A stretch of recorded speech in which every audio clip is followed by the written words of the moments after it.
பேசி பேசி கவுத்துறா கேடி, இவகிட்ட எதையும் மறைச்சு வைக்கவே முடியல அப்படின்னு சொல்லி சிரிச்சுட்டே அவன் வேலையை பார்க்க ஆரம்பிச்சிடான். ஹாய் லக்டீஸ், இன்னைக்கு நம்ம ஜிகே பண்ண மை அண்ட் ரொமான்டிக் கோல் சிஓ பார்ட் 10 தான் பார்க்க போகிறோம். அநேகமாக இது எண்டாகவும் இருக்கலாம்டா. எஸ், இதுதான் end. So hit it's must by yourself and மறக்காமல் அந்த லைக் பட்டனையும் அந்த ஹைப் பட்டனையும் கிளிக் பண்ணிடுங்கடா. அண்ட் ஆல்சோ இன்னைக்கு பர்த்டே விஷஸ்லாம் பார்த்துடலாமா? பவி, தாரா, ஐமா, சேவிலி இவங்க 3 பேத்துக்கும் இன்னைக்கு birthday. So happy birthday dears. And Sonia அப்படிங்கிறவங்களுக்கு 15th பர்த்டே. சாரி டியர், நான் இன்றைக்கே தான் உங்களோட கமெண்ட்டை பார்த்தேன், அதனால் sorry, so sorry. And belated happy birthday wishes. So stay happy, stay healthy. And யாருக்காகவும் உங்களோட ட்ரீம்ஸ் விட்டு கொடுத்துறாதீங்க. உங்களோட ட்ரீம்ஸ் அடைய என்னுடைய வாழ்த்துக்கள். ஓகே, வாங்க நம்ம வீடியோக்குள்ளே போயிடலாம். லாஸ்ட்டாக எடுத்துகிட்டு முடிச்சிருந்தோம் அப்படின்னா, ஜேகே ஒயின் கன்சீவாக இருக்காளா அப்படின்னு சொல்லி டாக்டர் செக் பண்ண சொல்கிறான். இங்கே ஒயினுக்கு தான் படப்படப்படன்னு இருக்குது, கைகள்லாம் நடுங்குது. ஆனாலும் டாக்டர் செக் பண்ணிட்டாங்க. சொல்லுங்க டாக்டர், அவள் கன்சீவாக தானே இருக்கா அப்படின்னு டேயோட அத்தை கேட்க, நோ அவங்க கன்சீவாலாம் இல்லை அப்படின்னு டாக்டரும் சொன்னதும் அவள் மட்டும் இல்லை, ஒயனோட ஃப்ரெண்ட்ஸ்க்கும் அதிர்ச்சி தான். என்னது, அவள் கன்சீவாக இல்லையா அப்படின்னு அதிர்ச்சியோட கேட்குறாங்க. இல்லை டாக்டர், நீங்கள் பொய் சொல்கிறீங்க தானே, ஜேகே பார்த்து பயந்து பொய் சொல்கிறீங்க. மேடம், நான் எதுக்கு அவரை பார்த்து பயப்படணும்? நான் என் தொழிலில் எப்போவுமே நேர்மையாக இருப்பேன்.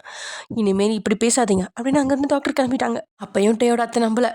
இல்லை, நான் நம்ப மாட்டேன், அந்த டாக்டர் உன்னை பார்த்து பயந்துட்டு போய் சொல்கிறாங்க அப்படின்னு சொல்ல, ஜேகேயோ, பார்த்தீங்களா மக்களே, நான் எதுவுமே பண்ணல, ஆனால் அவங்க என்னை பார்த்துட்டு பொய் சொல்கிறேன்னு சொல்கிறாங்க.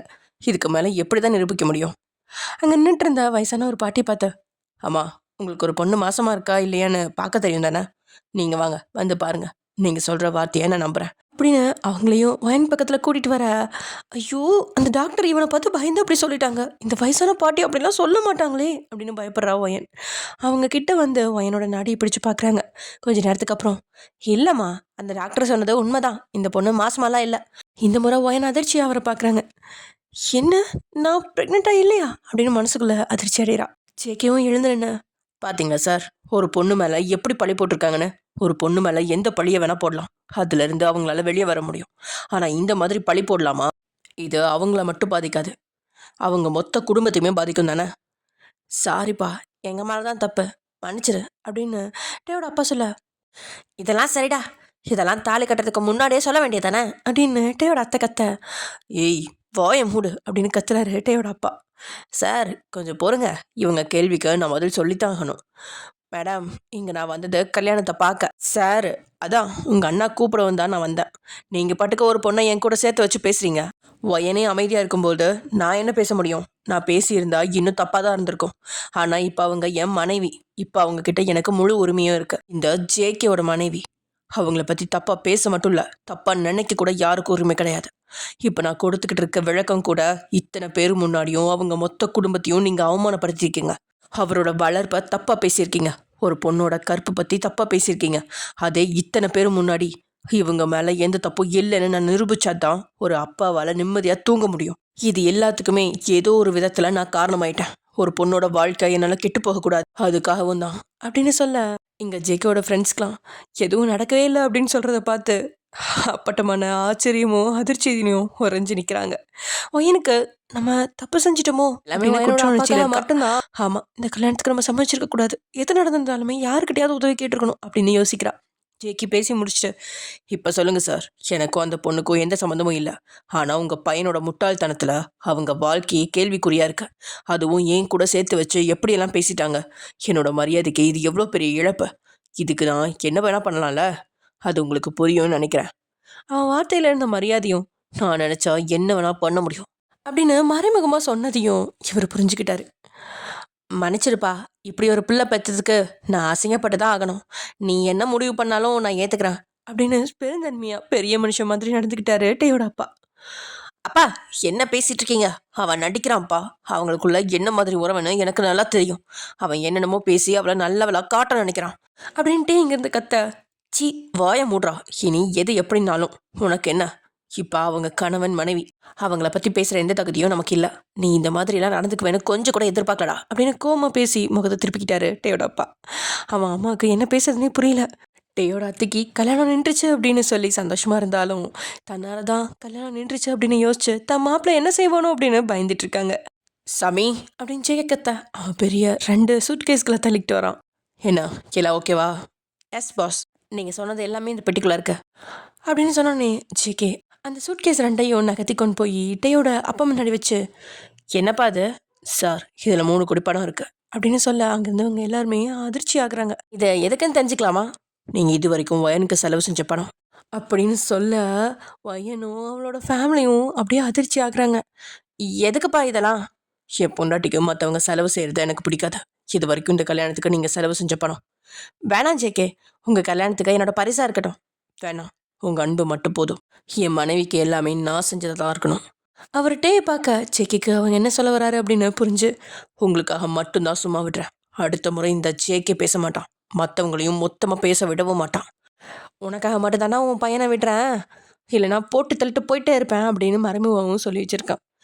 ரொம்ப நன்றி அப்படின்னு சொல்லி அவரும் கிளம்ப போயிட்டாரு. அப்புறம் திரும்பி ஜேகே பார்த்து, உனக்கு கேட்கலாமா? அவன் தலையை சேர்க்கிறான். கல்யாணத்துக்கு நாங்கள் ஒயனுக்காக செலவு செஞ்ச பணம் 3 கோடின்னு உங்களுக்கு எப்படி தெரியும்? அந்த சூட்கேஸை நல்லா பாருங்க. அவரும் அதை நல்லா கவனிக்கா. டே அப்பா கொடுத்த அதே சூட்கேஸ் இங்கே அப்படியே நிற்கிது. அவர் அப்படியே ஷாக் ஆகி ஜேகேவை பார்க்க, திஸ் இஸ் மை பிளேஸ் அப்படின்னு சொல்கிறான் ஜேகே. அவருக்கு மட்டும் இல்லை, அங்கேருந்து எல்லாத்துக்குமே ஃப்ரெண்ட்ஸுக்கு கூட அதிர்ச்சியாக தான் இருக்குது. ஜேகேவோட ஃபேமிலிக்கு கூட ஷாக்கு தான். என்னது இது? இவன் இடமா?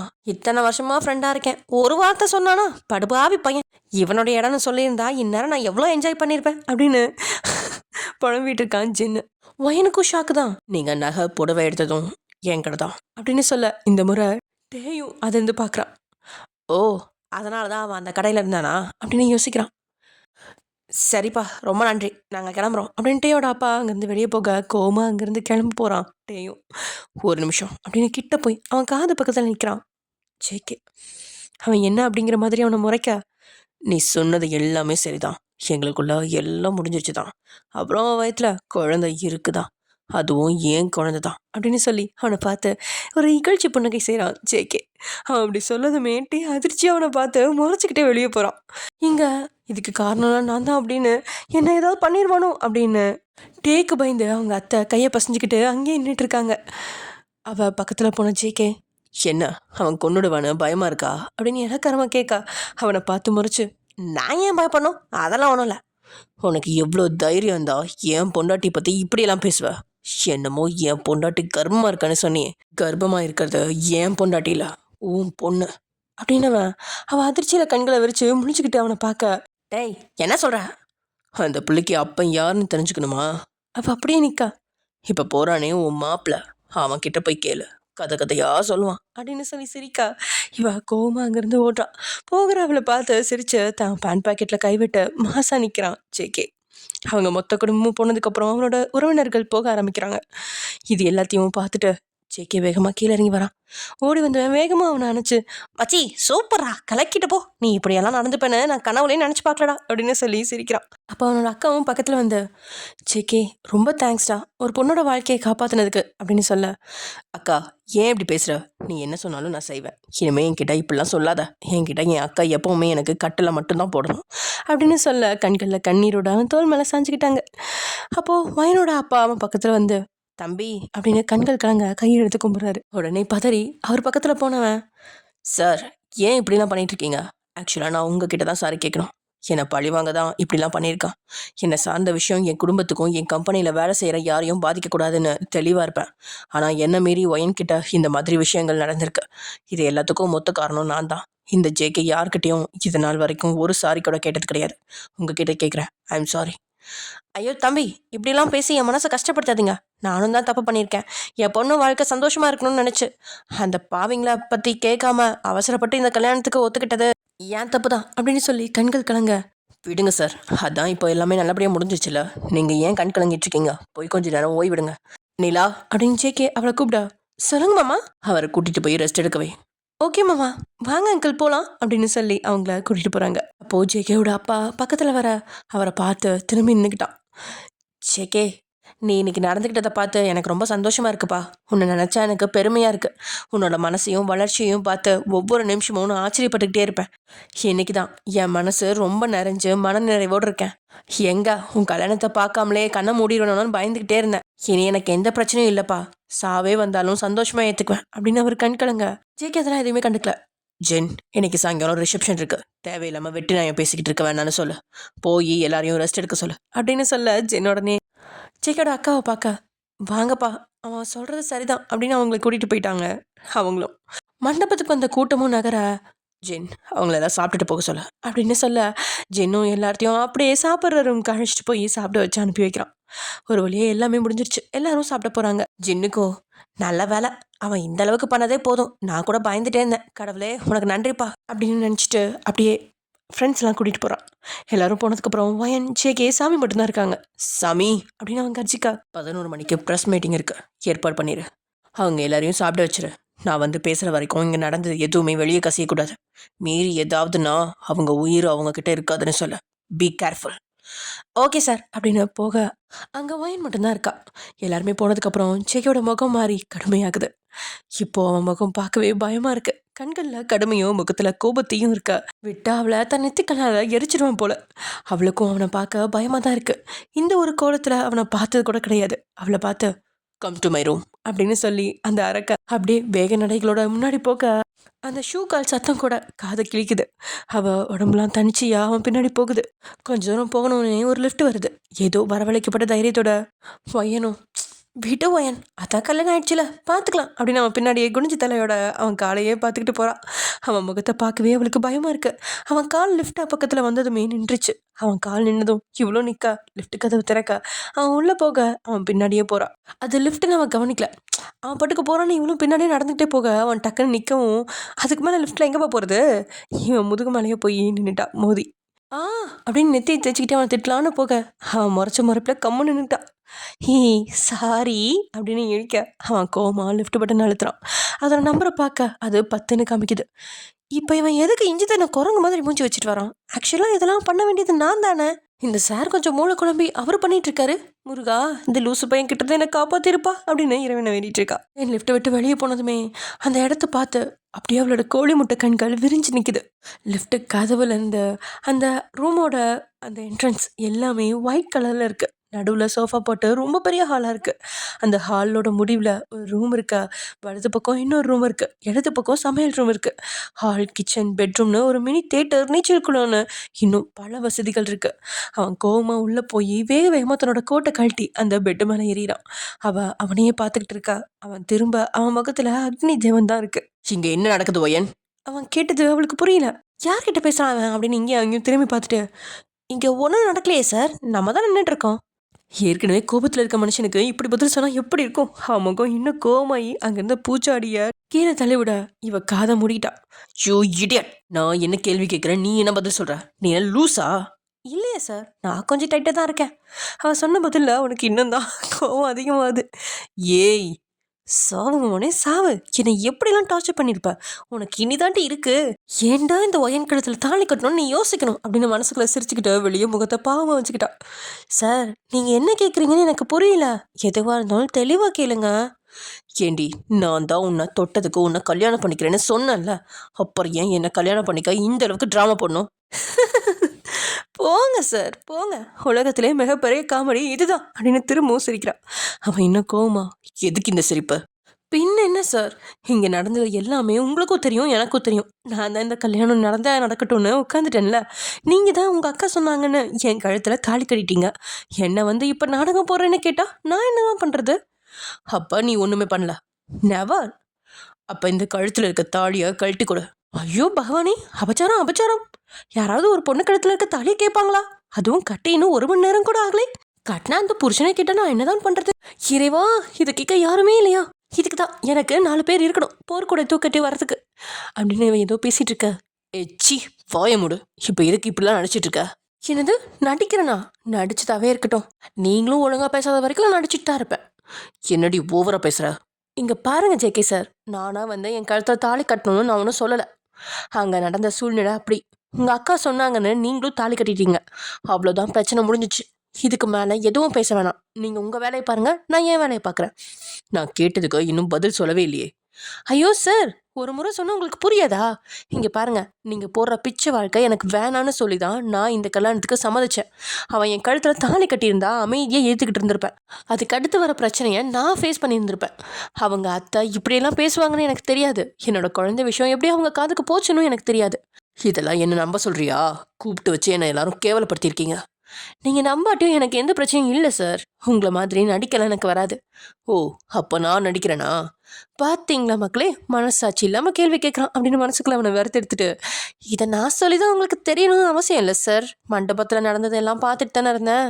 அவன் திமிராவ முன்னாடி வந்து நின்று, இங்க பாரு, என்னால உண்மையை சொல்லியிருக்க முடியும். உங்க அப்பாக்காக மட்டும்தான் நான் இப்படியெல்லாம் பேச வேண்டியதாயிடுச்சு. எங்க அப்பாவுக்காக நீங்க யோசிச்சு இப்படி பேசினதுக்கு ரொம்ப ரொம்ப நன்றி.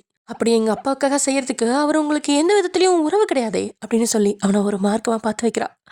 அவனும் திமிரா, நீ சொல்றது எல்லாமே சரிதான், ஆனா தப்பு என் மேலேயும் இருக்கு.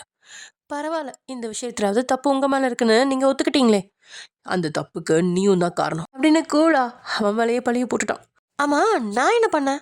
நான் தான் என்ன எல்லாம் பண்ணுங்கன்னு உங்க முன்னாடி வந்து நின்னேனா? இல்லதான். ஆனா ஒரு ஆம்பளை தனியா இருக்க வீட்டுல வந்து தங்கியிருந்தா அவன் என்ன வேணாலும் செய்யதான் செய்வான் அப்படின்னு கூலா திமுறா பேச எனக்கு கோவமா வருது. சீ, நிறுத்து அப்படின்னு கோவமா கத்தி ஒரு பொண்ணு அனுமதி இல்லாம அவளை தொட்டுட்டு கதற எல்லாமே பண்ணிட்டு அதுக்கு காரணம் நீயும் தானே சொல்றீங்களே, உங்களுக்குலாம் கொஞ்சம் கூட ஒண்ணுமே இல்லையா அப்படின்னு மூக்கு சாக்க கோவமா அவன் கண்ணு முன்னாடி நின்று பேசா. உன்னையெல்லாம் அப்பயே கொன்னு போட்டுக்கணும்டா. நீ சொன்ன இல்ல என் மேல தப்பு இருக்குன்னு. நான் பண்ண தப்பு என்ன தெரியுமா? உன்னை என் உயிரை விட அதிகமாக லவ் பண்ணது மட்டும்தான். ஏற்கனவே ஒரு முறை இந்த மாதிரி என்கிட்ட நடந்தும் உன் மேல இருக்கிற நம்பிக்கையில உங்க வீட்டில் தங்கின தெரியுமா? அதுதான் வாழ்க்கையிலேயே நான் பண்ண மிகப்பெரிய தப்பு. இந்த தப்புக்கெல்லாம் நீ பேசுறத நான் கேட்டுதான் ஆகணும். அவனும் திமிரா, ஏய், அதுக்கு தான் இப்ப தாலி கட்டியாச்சுல, அப்புறம் என்னடி? தாலி கட்டியாச்சுன்னா நீ பண்ணது எல்லாமே சரியாயிடுமா? ஆகாதுதான். கற்புன்னு இப்படி பேசுறியே, உன்னை தொட்ட என்ன விட்டுட்டு கொஞ்ச நேரத்துக்கு முன்னாடி எவன்கிட்டயோ தாலி வாங்க உட்காந்துருந்தா, அப்ப எங்கடி போச்சு? ஏண்டா, நீ என்ன நாசம் பண்ணிட்டனா என் வாழ்க்கை அவ்வளோதானே நினச்சிட்டியா? இன்னொரு வாழ்க்கையை நல்லா சந்தோஷமா வாழவும் முடியும்னு உனக்கு நான் காமிக்க வேணாம்? நான் என்னை நாசம் பண்ணவனையே கல்யாணம் பண்ணிக்கணும்னு எந்த சட்டமும் சொல்லலை. கற்பு மனசுக்கு மட்டும்தான்டா, உடம்புக்கு இல்லை. அப்புறம் ஏண்டி இப்போ இந்த அளவுக்கு துடிக்கிற?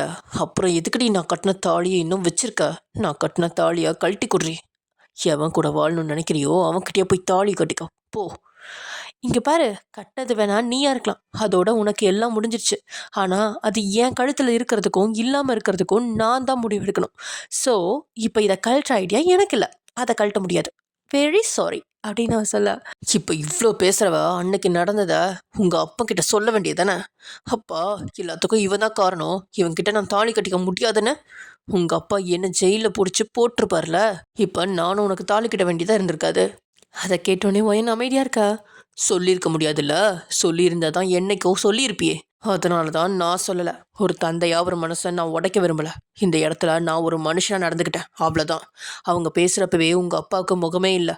இதில் இந்த உண்மையெல்லாம் தெரிஞ்சிச்சுன்னா கண்டிப்பாக அவர் தாங்க மாட்டாருன்ற ஒரு மனிதாபிமானம் மட்டும்தான். அவன் பேசினதுல ஒரு நிமிஷம் அவளும் சொல்கிறதெல்லாம் சரிதானே, அப்போ இவனுக்குள்ளேயும் ஒரு நல்லவன் இருக்கான் போலயே அப்படின்னு அவன் யோசிச்சுட்டு இருக்க. இவனையும் தொடர்றான். அந்த அளவுக்கு என்ன நல்லவன் நினைக்காத. பின்ன உண்மை தெரிஞ்சு அவர் செத்து போயிட்டார்னா அந்த பாவம் என்னதானே வந்து சேரும். அவன் அப்படி சொன்னதும் எனக்கு கோபமா வருது. சேக்கே அப்படின்னு அவ கத்த, அப்படியே அவன் முடியை பிடிச்சி இழுத்து அந்த சவுத்துல 4 முட்டுற மாதிரின்னு நினச்சிக்கிறா. அந்த கற்பனையில் ஓரளவுக்கு அவளுக்கு நிம்மதியாக இருக்கு. அவள் தான் காதை குடஞ்சிட்டு, சார், இப்போ உங்களுக்கு என்னதான் வேணும்? எதா இருந்தாலும் தெளிவாக சீக்கிரமாக சொல்லி முடிங்க சார், காது வலிக்குது. அதுவும் இல்லாமல் நின்று காலெல்லாம் வலிக்குது அப்படின்னு அவனை அலட்சியப்படுத்த அவளோட அலட்சியம் அவனுக்கு கோபம் தான் வருது. ஜேகேவோட பொண்டாட்டின்னு சொல்லி நீ அட்வான்டேஜ் எடுத்துக்கக்கூடாது. அப்புறம் அப்படின்னு அவன் திரும்ப பேச்செடுக்க, ஒரு நிமிஷம், நீங்கள் என்ன சொல்ல வரீங்கன்னு நான் சொல்லட்டா? என் அக்கா சொன்னால் ஒரு வார்த்தைக்காக தான் நான் உன்னை கல்யாணம் பண்ணிக்கிட்டேன். அதனால் உனக்கும் எனக்கும் என்ன சம்மந்தமே இல்லை. ஊருக்கு மட்டும்தான் நீ எனக்கு பொண்டாட்டி. என் பொண்டாட்டியா நீ எந்த அட்வான்டேஜும் எடுத்துக்கக்கூடாது. இதைத்தானே சொல்ல வரீங்க? இதெல்லாம் எத்தனை சினிமாவில் பார்த்துருப்போம். இதை சொல்ல தான் இவ்வளோ நேரமா? ஏன் சார் என் டைமை வேஸ்ட் பண்ணிட்டு இருக்கீங்க? சரி, இவ்வளோதானா? இல்லை இதுக்கு மேலே ஏதாவது எக்ஸ்ட்ரா கண்டிஷன்ஸ் இருந்தால் அதையும் சொல்லிடுங்க அப்படின்னு அவன் பார்க்க, இல்லை அப்படின்னு தலையை சேர்க்குறான். என்னது, இது இல்லையா அப்படின்னு அவன் குழப்பமா பார்க்க, நீ எடுக்கக்கூடாதுன்னு தான் நான் சொன்னேன், ஆனால் நான் எடுப்பேன் அப்படின்னு இழக்கிறமா சிரிச்சுக்கிட்டு அவள் பக்கத்தில் வரான். அவன் பதிலில் அவள் அதிர்ந்து போகிறான். எனக்கு எப்பப்போ தோணுதோ அப்போ எல்லாம் கிட்ட வருவேன், எப்போ தோணுதோ அப்பெல்லாம் உன்ன அப்படின்னு அவன் கிட்ட வந்து அவனோட உதட்ட கடிச்சிக்கிட்டு, அவன் வரல இவளோட நெத்தியிலேருந்து கண்ணை வரைக்கும் தடவை அவனோட முகத்தில் கொஞ்சம் அளவு கூட காதல் கிடையாது. மாறா ஏதோ வெறுப்பு, திமிரு, இனி உன்னால் என்ன பண்ண முடியும் அப்படிங்கிற எண்ணம் மட்டும்தான் இருக்கிற மாதிரி தோணுது. அவன் நெருங்கின உடனே இந்த முறை அவளுக்கு நெருப்பு மேலே நிற்கிற மாதிரி இருக்கு.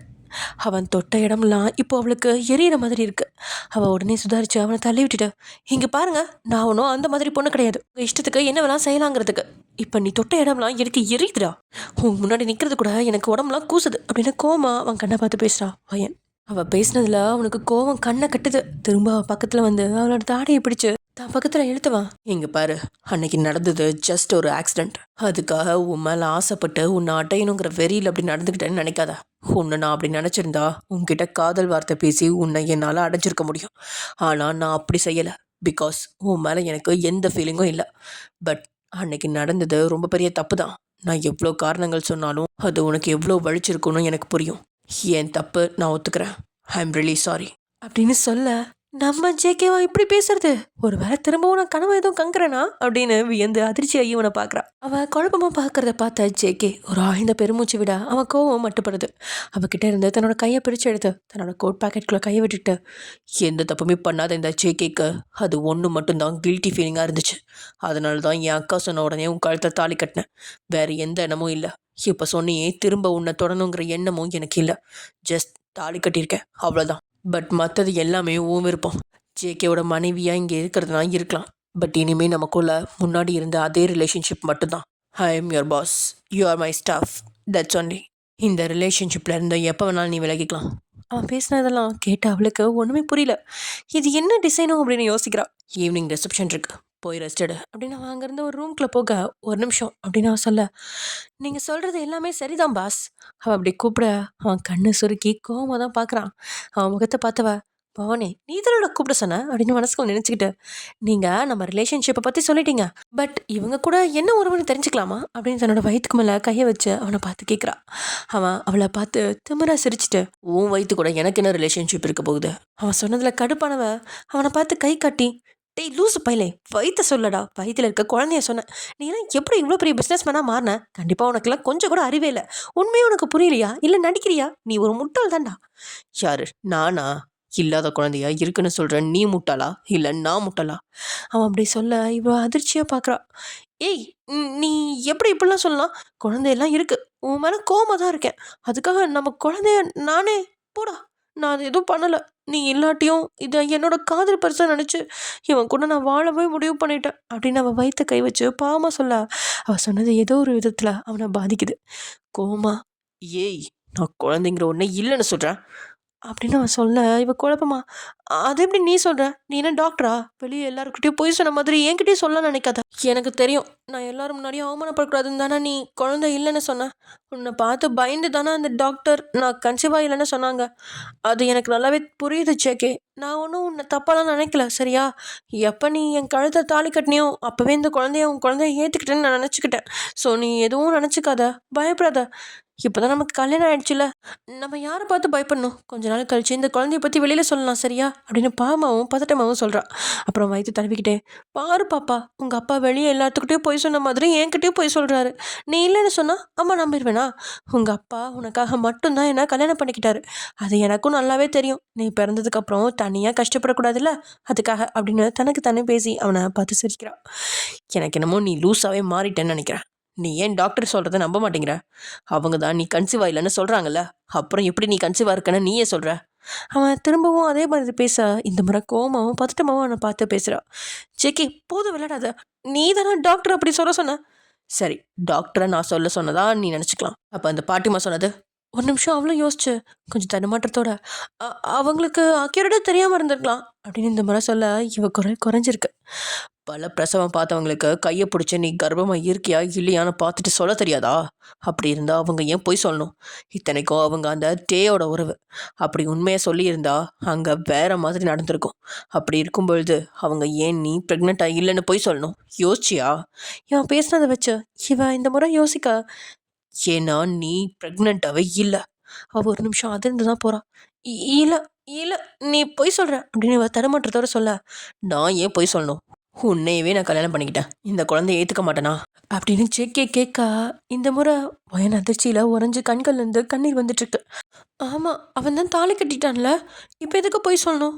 ஒருவேளை கல்யாணத்துக்கு முன்னாடி சொல்லியிருந்தா இவன் சொல்கிறது பொய்ன்னு யோசிச்சிருக்கலாம். ஆனால் இவன் இப்போல்லாம் சொல்கிறான் அப்படின்னு யோசிக்க அப்போ அப்படின்னு வயிறு தடவி அப்படியே சோகமாகறா. ஆக்சுவலி ஜேகே அன்னைக்கு அப்படி பேசினதுக்கப்புறம் இவன் இல்லைன்னா என்ன, என் கூட தான் என் குழந்தை இருக்குல்ல, என் காதலுக்கான பரிசு இவன் இருக்கான்ல, நான் இவனை வச்சே நான் வாழ்ந்துருவேன் அப்படின்ற ஒரு வேகத்தில் தான் அவள் போயிருப்பா. இந்த 4 நாளுமே அவள் அந்த குழந்தைகிட்ட தன்னோட குழந்தைய நினச்சி அப்படி பேசியிருப்பா. அந்த குழந்தை கனவுலாம் கூட வந்திருக்கும். அம்மா நான் இருக்கேன், நான் உங்களை பார்த்துக்கிறேன் அப்படின்ற மாதிரிலாம் ரொம்ப ஓவர் இமேஜினேஷன்லாம் பண்ணியிருப்பா. ஸோ அதனால் அவளால் பேபி இல்லைங்கிறத நம்பவே முடியல. நடுங்கிற குரல்ல, நீ போய் தானே சொல்கிற, என்னை அழ வைக்க தானே இப்படியெல்லாம் சொல்கிற. அன்றைக்கே இந்த ப்ரெக்னன்சி கிட்டில் நான் பார்த்தேன், 2 கோடு கூட வந்துருந்துச்சு, எனக்கு தலை சுத்தல் வாந்திலாம் கூட வந்துச்சு அப்படின்னு ஒரே பதட்டமாக பேசி முடிக்கிறா. ப்ரெக்னன்சி கிட்லாம் 80% தான் அதோட ரிசல்ட் இருக்கும். மேபி ட்ரூவாகவும் இருக்கும், மேக்ஸிமம் ஃபால்ட்டாகவும் இருக்கும். வாந்தி, மயக்கம், ஃபுட் பாய்சனாக கூட இருக்கலாம். இன்னொன்று சொல்கிறேன், அதையும் யோசிச்சு பாரு. உனக்கு பீரியட்ஸ் முடிஞ்சு நம்ம ஒன்றா இருக்கிறப்ப ஒரு 3 days தான் இருந்திருக்கும். அந்த டைமில் தான் நமக்குள்ளே தான் நடந்துச்சு. அந்த டைமில் தான் ப்ரெக்னன்சிக்கு சான்ஸே கிடையாது. தென் அதுக்கப்புறம் நமக்குள்ளே எதுவுமே நடக்கல. அதுவும் இல்லாமல் உனக்கு இர்ரெகுலர் பீரியட்ஸ் வேறு இருக்குது தானே. தென் அப்புறம் எப்படி என்னால் கன்ஃபார்மாக சொல்ல முடியும்? என்னால் 100% சொல்ல முடியும், நீ கன்சீவ் ஆகில்ல. அப்படி ஏதாவது உனக்கு சந்தேகமாக இருந்தால் நாளைக்கு போய் டாக்டர் தாராளமாக பாரு அப்படின்னு அவன் சொல்லி முடிக்க, அப்போ என் குழந்தை எனக்கு இல்லையா அப்படின்னு சொல்லி அழுதுகிட்டே இருக்கா. அவன் எதுவும் பேசாமல் அவளையே பார்த்துட்ருக்கான். அவளோட சோகம் ஒரு வேளை அவனையும் பாதிச்சிருக்கலாம். கொஞ்ச நேரம் அழுதவ அப்புறம் கோவமாக அவனை பார்த்து எழுந்து வந்து அவன் சட்டையை பிடிச்சு, எனக்கு என்னமோ உன் மேலே தான் சந்தேகமாக இருக்குது. அது எப்படி இத்தனை நாள் இருந்த குழந்தை இல்லாமலா போகும்? நான் கனவுல என் குழந்தை கூட வாழ்ந்துட்டு தானே இருந்தேன். அதோட முகம் கூட எனக்கு தெரியும், தெரியுமா? அப்பா இல்லாட்டி பரவாயில்லம்மா, நான் அவன் கூட இருக்கேன்னு சொல்லி எனக்கு ஆறுதல்லாம் சொல்லும். எனக்கு அப்பா வேணாம், நீ தான் வேணும்னு சொல்லும், தெரியுமா? அப்புறம் எப்படிடா என் குழந்தைய நீ இல்லைன்னு சொல்லுவ? நீ தான் ஏதோ என் குழந்தைய பண்ணிட்ட. நீ என் கழுத்தில் தாலி கட்டினங்காட்டி தான் என் குழந்தை என்னை விட்டு போயிடுச்சு. உனக்கு அப்பா கிடைச்சிட்டாரு, நான் உனக்கு வேணான்னு போயிடுச்சு. எனக்கு நீ வேணாம், இந்தா நீ கேட்ட தாலி அப்படின்னு சொல்லி அவன் கண்ணு முன்னாடியே காண்பிச்சு, இதை நான் தரேன், எனக்கு என் குழந்தை வேணும், ப்ளீஸ்டா என் குழந்தைய கொடுடா, என் குழந்தைய கொடு அப்படின்னு அவன் ஷோல்டரில் முகத்தை புதைச்சு அழுக ஆரம்பிச்சிட்டா. அவளை கொஞ்ச நேரம் அழவிட்டவன், ஆமாம் நீ என்ன பைத்தியமா? இல்லாத குழந்தைய கொடுன்னா நான் எங்கே போகிறது? ஏதோ வயிற்றுலேருந்து குழந்தைய அபார்ஷன் ஆன மாதிரியில் பேசுகிற. அப்படி கேட்கவுமே கண்களை தொடச்சிக்கிட்டு உணர்ச்சி கட்டுற பார்வையில் அவனை பார்க்குறா. அழுதழுது மேக்கப் எல்லாமே களைஞ்சு முகம் முழுசும் மையப்பி இருக்க முகம் வாடி சோகமாக அவனை பார்க்குறா. வயிற்றுல இருந்ததான் குழந்தையாடா? இத்தனை நாள் உன்னை நினச்சி என் வயிற்றுல உன் குழந்தைய என் காதில் நினச்சி மனசில் சுமந்தேனே, உன் குழந்தைன்னு சந்தோஷமாக சுமந்தேன்டா. உனக்கு எப்படி நான் வேண்டாமோ அதுக்கும் நான் வேண்டான்னு உருவாக்கம்லே போயிடுச்சு. உங்கள் 2 பேருக்கும் நான் வேண்டாம்ல அப்படின்னு சொல்ல இப்போ அவளோட கண்கள் சொருக அப்படியே மயங்கி சரிஞ்சிட்டா. டே எருமாரு ஜேகே, அவள் தான் ரொம்ப கஷ்டத்தில் இருக்கால, அவளுக்கு ஏதாவது ஆறுதல் சொல்வேன்னு பார்த்தா இல்லாத குழந்தை என்கிட்ட கேட்டால் நான் என்ன பண்ணுறதுன்னு கேட்குறேன். உன்னெல்லாம் வச்சுட்டு எப்படா நான் கதையை முடிக்கிறது? ஐயோ கடவுளே, இது என்னோட மைண்ட் வாய்ஸ். பாவம், அந்த பையனுக்கும் பேச தெரிஞ்சதே அவ்வளோதான் போல. காலையிலேருந்து அழைச்சல், அப்புறம் சோர்வு, ஹெவியான ட்ரெஸ்ஸு, அப்புறம் அடுத்தடுத்து நடக்கிற திடீர் அதிர்ச்சி, சாப்பிடாம இருந்தது, கூடவே உடம்பு சோர்வு, மனசோர்வு காரணமாக மயக்கம் வர்றது மாதிரி இருக்கா. எல்லாத்தையும் பேசிட்டு கண்கள் சொருக மயக்கமாயிட்டா. அவள் கீழே விழுகாம தாங்கி பிடிக்கிறான் ஜேகே. காலையில் பூ மாதிரி அவ்வளோ அழகாக இருந்தவ இப்போ வாடின பூ மாதிரி வதங்கியிருக்கா. அவளோட முகத்தை பார்த்துக்கிட்டே ஆழ்ந்த பெருமூச்சொன்ன விட்டான். அவளை அப்படி பூ மாதிரி கையில் ஏந்தி பெட்ரூம் நோக்கி போகிறான். அங்கே அவளை சாஞ்சு படுக்க வச்சுட்டு தான் கோட்டை கழட்டிட்டு அவளுடைய ஜுவல்ஸ் எல்லாமே கழட்ட ஆரம்பிக்கிறான். மஞ்சள் பூசின அந்த தாலியை மட்டும் விட்டுட்டு மற்ற எல்லாத்தையுமே கழட்டி அங்கேருந்து டேபிள் மேலே வைக்கிறான். தோள்பட்டையில் அவளோட முந்தானையில் கை வைக்க ஒரு நிமிஷம் கை அங்கே தீண்டாம அவன் மனசு யோசிக்குது. இப்போதான் அவன் உரிமையானவன் ஆயிட்டானே, அதனால அவளை கொஞ்சம் கொஞ்சமாக ரிலீஸ் பண்ண ஆரம்பிக்கிறான். அவள் ரொம்ப டயர்டாக இருக்கா, அவள் குளிச்சா மட்டும்தான் அவளுக்கு நல்லா இருக்கும் அப்படின்னு யோசிக்கிறான். அப்புறம் பாத்ரூம் போய் பாத்ரூமில் சுடு தண்ணி நிரப்பி விட்டு வெளியே வந்து அவளை தூக்கிட்டு போய் திரும்ப பாத்ரூமில் விட்டான். அவளை அந்த இன்ஸ்கர்ட்லேயும் ப்ளவுஸ்லேயும் அவன் கட்டின தாலி மட்டுமே தொங்கிட்டு இருக்கா. பார்க்க அவனுக்கு என்னமோ மாதிரி தான் இருக்குது. அவளை கண்களாலேயே கைது செஞ்சுட்டு அப்படியே தூக்கிட்டு போகிறான். அவளை அப்படியே பாத்ரூமில் இறக்கி வைக்கிறான். அவளோட முகம் மட்டும் வெளியே இருக்குது. அப்படியே அந்த தண்ணி எடுத்து அவளோட ஃபேஸு அப்புறம் அந்த கண் எல்லாத்தையுமே சுடு தண்ணியால் தொடச்சி விடுறான். அப்படியே அவளோட லிப்ஸையும் கழுவி விடா. அவளோட அந்த மென்மையான லிப்ஸ் அவன் கையில் படும்பொழுது அவனுக்கு ஏதோ ஒரு மாதிரி மின்சாரம் பாயிற மாதிரி இருக்குது. அந்த மென்மையை தனதாக்கிக்கா அவன் உள்ளம் படப்படுக்குது. தண்ணி மூஞ்சியில் படவுமே வயனுக்கும் லைட்டாக தெளிவு தட்டுது. கண்ணை அசைக்க கூட முடியல, அந்த அளவுக்கு சோர்வாக இருக்குது. திறந்து கூட பார்க்க முடியாமல் இருக்கு. ஆனால் நம்ம தண்ணிக்குள்ளே இருக்கோம் அப்படிங்கிறது மட்டும் அவளால் உணர முடியுது. ஜேகேவோட கை அவன் மேலே பட்டதுமே புரிஞ்சிருச்சு அவளுக்கு. இது எல்லாமே ஜேகே தான் பண்ணிட்டு இருக்கான் அப்படின்னு. அந்த நொடி அவளுக்குள்ள இது ஒரு புதுவித உணர்வு. ரொம்பவே கஷ்டப்பட்டு மெல்ல கண்களை திறக்கிற நேரம் அவளோட உதட்டு மேலே தான் உதட்ட ஒத்தி எடுக்கிறான் ஜேகே. அவளோட மென்மை அவனை ஏதோ செய்ய திரும்ப அவளுக்கு கிஸ் பண்ண ஆரம்பிச்சிட்டான். அதை உணர அவளுக்கு தான் அதிர்ச்சியாக இருக்குது. மென்மையாக ஆரம்பித்த அந்த இதழ் தேடல் இப்போது வன்மையாக கூடிக்கிட்டே போகுது. அவளை அறியாமலே அவளும் ஒத்துழைக்க நேரம் கூடிக்கிட்டே போகுது. அவன் விட்டுப்பாடுதான் இல்லை. அவளால் ஒரு கட்டத்துக்கு மேலே மூச்சு விடக்கூட முடியல. அவள் உடம்புல அசைவு தெரியவே அவளை விட்டுட்டான். அப்போதான் அவள் மூச்சு வாங்கிக்கிட்டு இருக்கா. ஆனாலும் மயக்க நிலையிலேருந்து வெளியில் வரல. அப்புறம் அவன் தண்ணியில் இருக்க அவள் உடம்பு நடுங்க ஆரம்பிச்சிச்சு. அவள் வாயும் முணுமுணுக்குது. இப்போ கூட ஏதோ புலம்புறா, கண்டிப்பாக என்னையை தான் திட்டிகிட்டே இருப்பா அப்படின்னு யோசிச்சு லிப்ஸ் பக்கத்தில் இவளோட காதை வச்சு அவன் கேட்க ஜேகே ஜேகே அப்படின்னு புலம்பிட்டு இருக்கா. அவ்வளோ மயக்கத்துலேயும் லைட்டான நினைவு தான் இருக்குது. அப்பையும் அங்கே நடக்கிறத ஓரளவுக்கு அவளால் உணர முடியுது. அவளோட இந்த புலம்புல கேட்க அவனோட இதழ் தானாக விரிஞ்சு சிரிக்குது. அப்புறம் அப்படியே அவளை தூக்கி அங்கே உட்கார வைக்கிறான். அப்போ அவனோட கை இடை மேலே பட ஏதோ மின்சாரம் தாக்குன மாதிரி தான் இருக்குது. அவன் கொண்டு வந்த நைட் ட்ரெஸ்ஸை அவளுக்கு போட்டு விடுறதுக்காக, அவள் போட்டிருந்த ட்ரெஸ்ஸை கழட்டுறதுக்காக அவன் கொண்டுட்டு போக அவனை தடுக்க ட்ரை பண்ணுறான். என்னடா பண்ணுற, விடுடா அப்படின்னு புலம்புறான். அவன் கைகளை தட்டி விட்டுறான். ஏதோ போதையில் இருக்கிற மாதிரி தடுமாறான். இங்கே பாரு, ரொம்ப நேரம் ஈரத்திலே இருந்தா இன்னும் அதிகமாக உடம்பு சரியில்லாமல் போயிருண்டி. அதுக்கு நீ என் ட்ரெஸ்ஸை கழட்டுவியா அப்படின்னு அவன் ஹார்ட் மேலே சாஞ்சிக்கிட்டே கேட்குறான். அந்த அளவுக்கு அவளால் முடியல. தூங்கிக்கிட்டே இருக்கணும் போல தோணுது.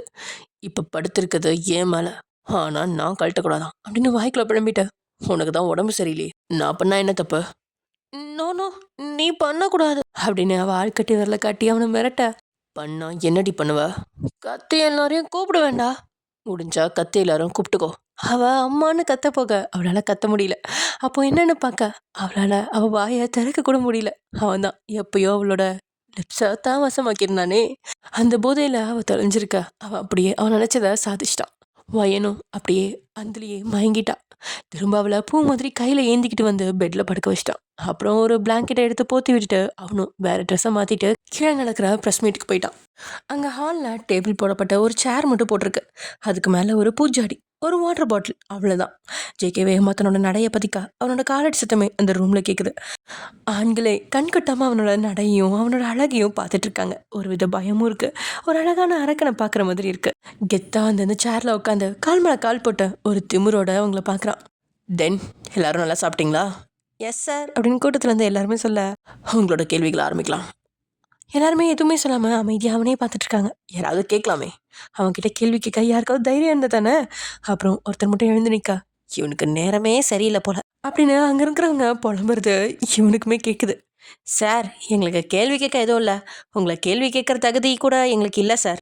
எங்களை பார்த்து இப்படி கேட்கலாமா சார்? நீங்கள் என்ன சொல்கிறீங்களோ அதுவே நாங்கள் போட்டுக்கோம் அப்படின்னு சொல்ல, பரவாயில்ல பையன் நல்லா தான் பேசுகிறான் அப்படின்னு அங்கே இருந்தவங்களாம் மனசில் நினச்சிட்ருக்காங்க.